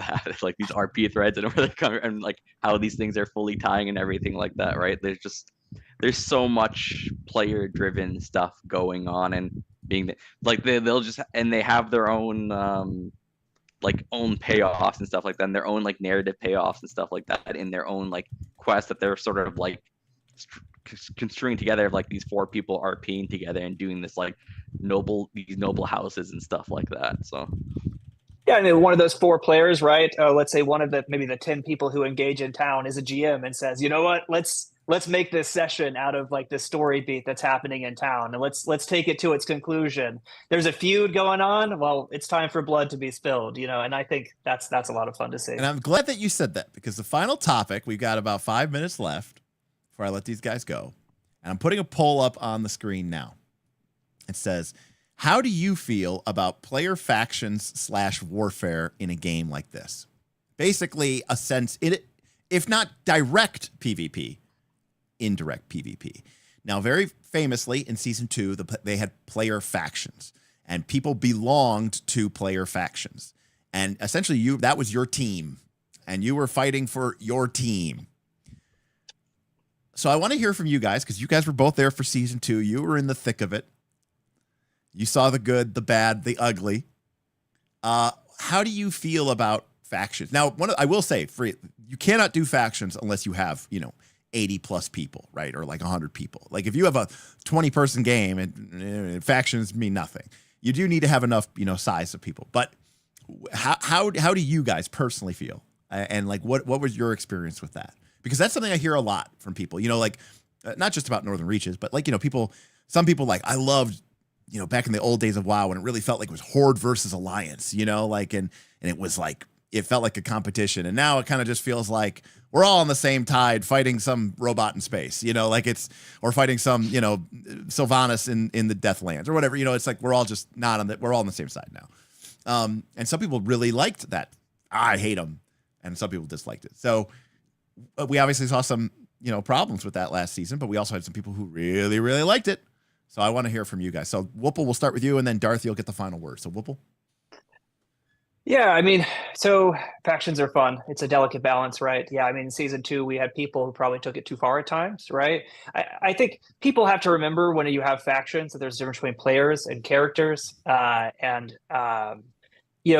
tempers flare, right? When people are in direct competition with each other. And there's probably a reason in World of Warcraft that the Horde can't talk directly to the Alliance, right?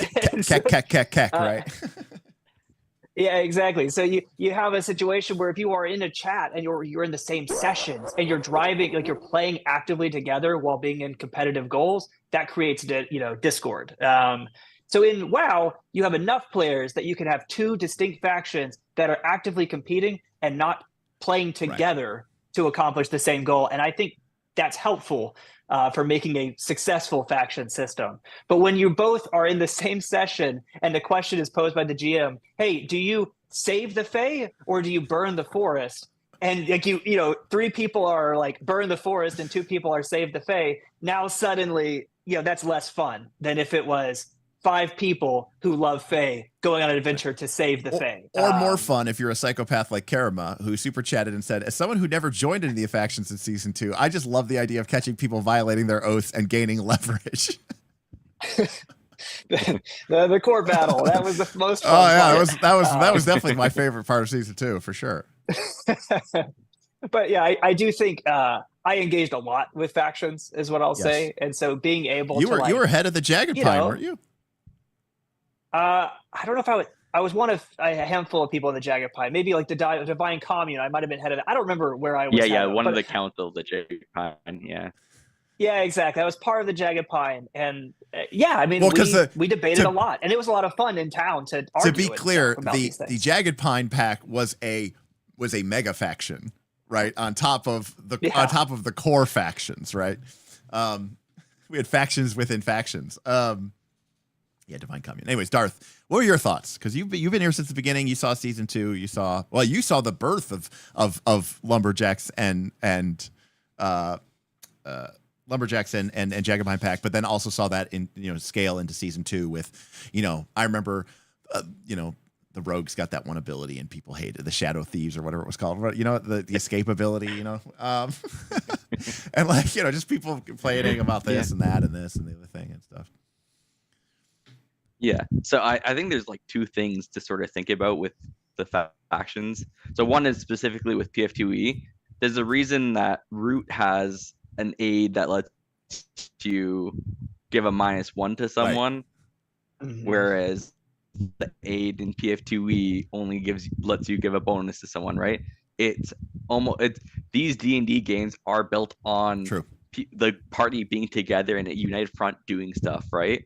So that's the one thing you do have to think about for that. Like that's the base expectation. So I still think the only thing that was wrong with season 2 factions, make it tip 3, basically not having a session 0, which you can't really have that, but like not setting the expectations exactly of like. Oh, sorry, we had Mike T tip there. He says Karamak is Exhibit A, pun intended, of people who took it too far, which is funny because he wasn't even in the faction.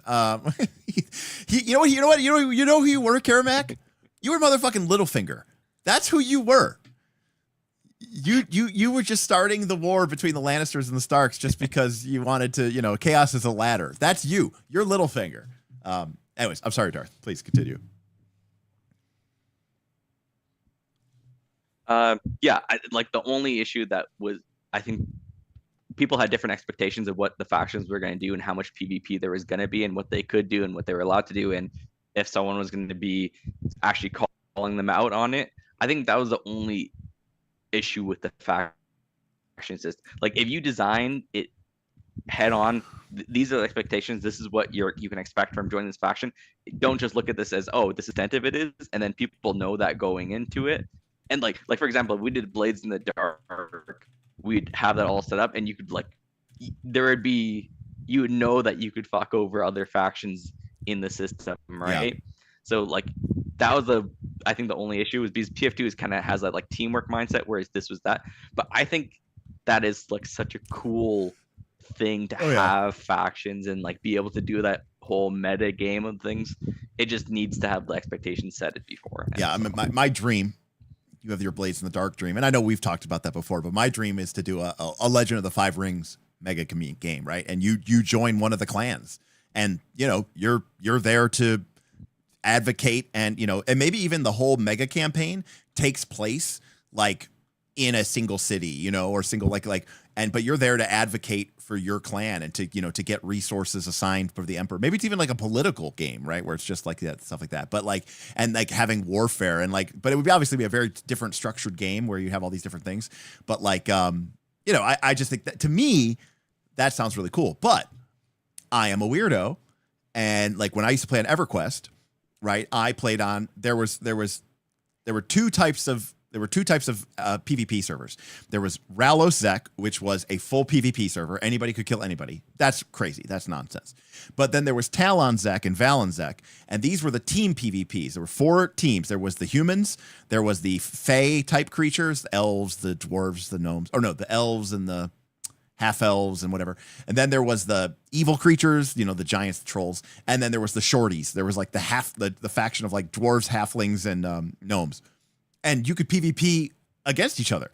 And I love that. And then when I first played EverQuest or WoW, I was on a PvP server. So when I would go to places like, the wetlands, I had to watch out because that was a contested zone and a horde might gank me. So I've always enjoyed that conflict. And I enjoy the frustration that comes, in a sense, with being shit on, And even in WoW, I can tell you this. I have never once raided in the World of Warcraft game, ever.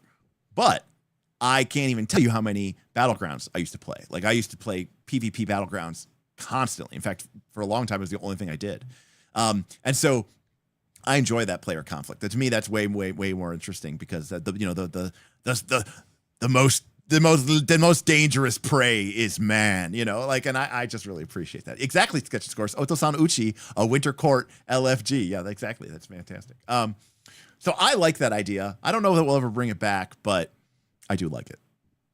Yeah, I think if you made like two, if you make two separate like general chats, you make two separate like completely diverse like worlds that maybe the GMs are shared and like there's a GM, that provides sessions on both sides and the GM council rules like and how the interactions happen. I think it could be a lot of fun if you have enough players to actually have at least 2 factions. Yeah.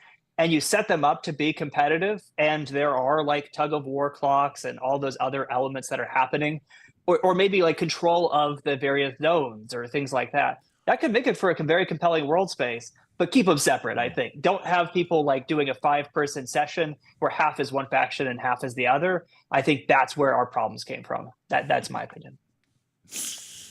And I think like generally you're always going to come up against the whole barrier kind of that I've been bringing up before. Like I'll also bring up an example of like when people were saying like, what can I do about this plague, this misfortune plague that was going on if there's just like a PL+4 arena of against something that does a poison? I said my answer was don't sign up for that arena. Like I think you're gonna have a bunch of different people that like have different approaches to the game, and sometimes you just gonna have to design it to not necessarily exclude those people, but like you should design it to make it the best experience for what you want that game to do.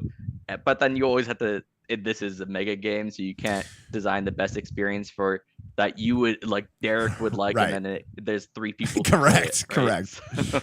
Exactly that. Right. If I made this game exactly the way that I would, there'd be 10 people playing. Right. And so I think the goal is to make it, like you said, is to have a firm enough stance where you're actually trying to be something, but not so niche and not so hyper focused that it basically excludes the vast number of people, because we do want people to play, and I do want to meet people where they're at and not, yuck anybody's yum. And so it's like, let them enjoy what they enjoy about the game within reason. And, as much as I enjoyed some of those early seasons and, the Wild West nature of, Tarrasque bone flails, Pumpkin will never live that down. But like, it is, and even like the ways, like I understand that people couldn't help themselves and it became degenerate, but like even the brief period of time for 2 weeks or whatever when they were completely busted, it was almost like this fun like communal like we did it, boys, like we broke it, we broke the game, and like and it was this kind of like pride in doing that. And so at the end of the day, I don't really care about the game. I care about the people, and I care about like their experience, and is this something that's unique and fun and interesting for them?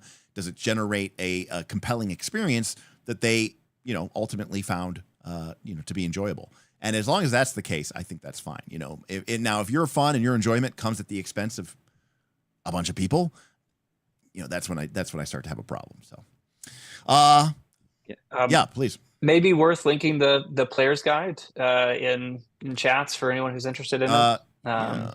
Just Yeah, for anyone interested in that player's guide, there is like a little, like basically quick start guide of like here's the bullet points of how you actually get into Northern Reaches and how you start interacting with those like super hyper focused player agency community game that we got going on here. So This should work. And even if you want to join, like I think the GMG and the player's guide has a lot of like good systems and like good advice for just running your own game. If you want to just join, steal those, and then never come back, but it's pretty good advice in there. So yeah, right. And pretty good systems. I'm also going to go ahead and add this to the link to the description of this video as well. All right. You can't edit though. You got to request edit access from Woople if you want to edit it. But yeah, so again, I want to thank Woople. I want to thank Darth for not only for coming on tonight, but also managing and help run this game, along with our other GM Council members and of course our players and our GMs. I mean, obviously, this game doesn't work without the GMs, but again, I think you heard tonight how the players have taken a really active role in shaping the game, and I think that's to certainly to the council's credit for setting up a cool, unique environment for that, but to the players' credit for being interested and being engaging, because as I said. If you're bored, then you're boring. And if you want to be interested, you got to be interesting. So I think that's the same thing is true with RPGs. And I fight very valiantly against this passive form of RPG entertainment. I don't think RPGs are like a book or a movie where you just sit back and let the game come to you. You have to make the game happen. You have to engage with the world, the story, the narrative, the plot arcs, the factions, the clocks, whatever, and make the game interesting. That's what makes TTRPGs unique and a different form of media entertainment than video games or movies, which tend to be much more passive in nature. And I really want more people to move away from that style of TTRPGs that's become more popular, say over the last 10 years, 15 years, and more towards a more active and engaged perspective. So thank you again for everybody for hanging out. Thank you, Woople. Thank you, Darth. And again, if you're interested in checking this out, you can join us at patreon.com/Knights of Last Call. If you join at the champion tier, that's our $10 tier, you can get access to any of our mega community games. There's only one right now, but in theory, if there was a future one, you could get access to that too. And we look forward to maybe seeing you stop in, ask questions. We have a channel called NR Curious, where you can sort of ask questions before you kind of get onboarded and signed up. And again, it's a fantastic deal if all you're looking to do is play a couple of games with some, well-veteraned GMs who know this game system pretty damn well. I mean, I don't know how many people have run how many systems of Pathfinder 2, but a lot of these GMs are, I'm going to guess, in the top 10% of number of hours and sessions played of Pathfinder 2 worldwide. So definitely elitist snobs, if you will, if you want to call it that. But so it could be a lot of fun, but go in there with an open mind and an open heart and be willing to explore a different way of playing your favorite game and, explore and enjoy it for what it is and not rage against what it's not, and I think you'll find it to be a really, really rewarding experience. Yeah. And especially like if you're coming in as like a new GM, like there's been so many success stories of new GMs or newer GMs coming in and just talking about like how much they've grown because of NR and the way you just get to play with so many different people and a lot of them are GMs that can kind of give you advice and everything like that. In the GM channel, like people will be willing to like teach you about Foundry and like how you can actually sort of create a situation-based adventure in PF2E rather than like a more railroady one. So you can get a lot of growth there. So. Yeah, and I will also add, we just made a major capital investment so that we have this super deluxe Forge server that they had to create, and they had to create an enterprise level option for us because we were using our Forge server so much. The Forge VTT said, "Look, we got to figure something out. We're gonna have to shut you down. You may have been signed up for the biggest plan we have, but our biggest plan was not designed to handle, 25 games a week, and hundreds of hours of uptime between people building stuff and testing stuff. But we've done that. We've got map packs available for our GMs. We've got token packs available for our GMs. So we try to give you a lot of resources that you need to make it as smooth and as painless of a process as possible. And I think the biggest advantage to being a new GM in Northern Reaches is exactly what Darth just said. Most people here are GMs, at least partially or in full. And it's a lot better to run games for people who've been behind the screen and know what you're going through and are coming from a place of, instead of random internet Discord forum, this is the Knights of Last Call. Everybody who's here paid to be here. And if they're a jerk, Derek will come and make them feel really stupid and really bad before he bans them. And then you will be the mocking, laughing joke of this community for years to come if you are a complete asshole. And that, believe it or not, has done an incredibly good job at keeping bad actors out of our myths. So a lot of people's hesitation about getting involved with quote unquote rando internet people is really, really avoided here, or at least mostly avoided here, because the people who come to this environment are sort of pre-selected, and it tends to be selected towards people who are interested, open, honest, willing to be to listen and be heard. And I think that's what's really, really cool about this group and this community. So thank you again to Woople, Darth, Jackal, Laughing, all the GM council members, all of our GMs, all of our NR players. We've had a lot of people this season upgrade their memberships because they really want to show support for the game. They want to show support for the community. They want to get those blessings of the overlords. But a lot of them have just said, this is worth every penny. The fact that you guys give this away at $10 is a crime. I'm happy to pay more. Oh yeah, there's like one Exalted membership left, or so, like one. Yeah, we sold out of all of our limited tiers. Anyone's got FOMO, you got to get in quick. So actually, I saw a message earlier today. Let me see something here. There's a slot opening up. Yeah. No, okay, yeah. There is one slot for Exalted and one slot for Legend. Yeah, we did have somebody who downgraded today on Legend, so you can get in on a Legend and one at Exalted. But the point is, NR has some of our most passionate and engaged people in this game. The people who are the most online. Some of our highest level people, you get XP whenever you make messages in the server. A lot of the people who have really come to define our community do so through the lens of Northern Reaches. So for us, it is a huge deal. It's why this game and why Pathfinder 2 will always be really important to the core ethos of the Knights of Last Call until Starfinder 2 replaces it and we go into the space. But that is not neither here nor there. But as my little statement says in Northern Reaches, the Reaches are calling out for adventurers. Will you take up the call, and will you come and join the elite ranks of the Northern Reaches? We hope to see you, and we hope to see you in the Reaches, or maybe just on the Discord. We'd love to have you join the Patreon. Again, thank you so much for supporting us. We'd love to see you. Thanks again to Darth and Woople, and we'll see you guys next time on Knights of Last Call. Good night, everybody. Peace out.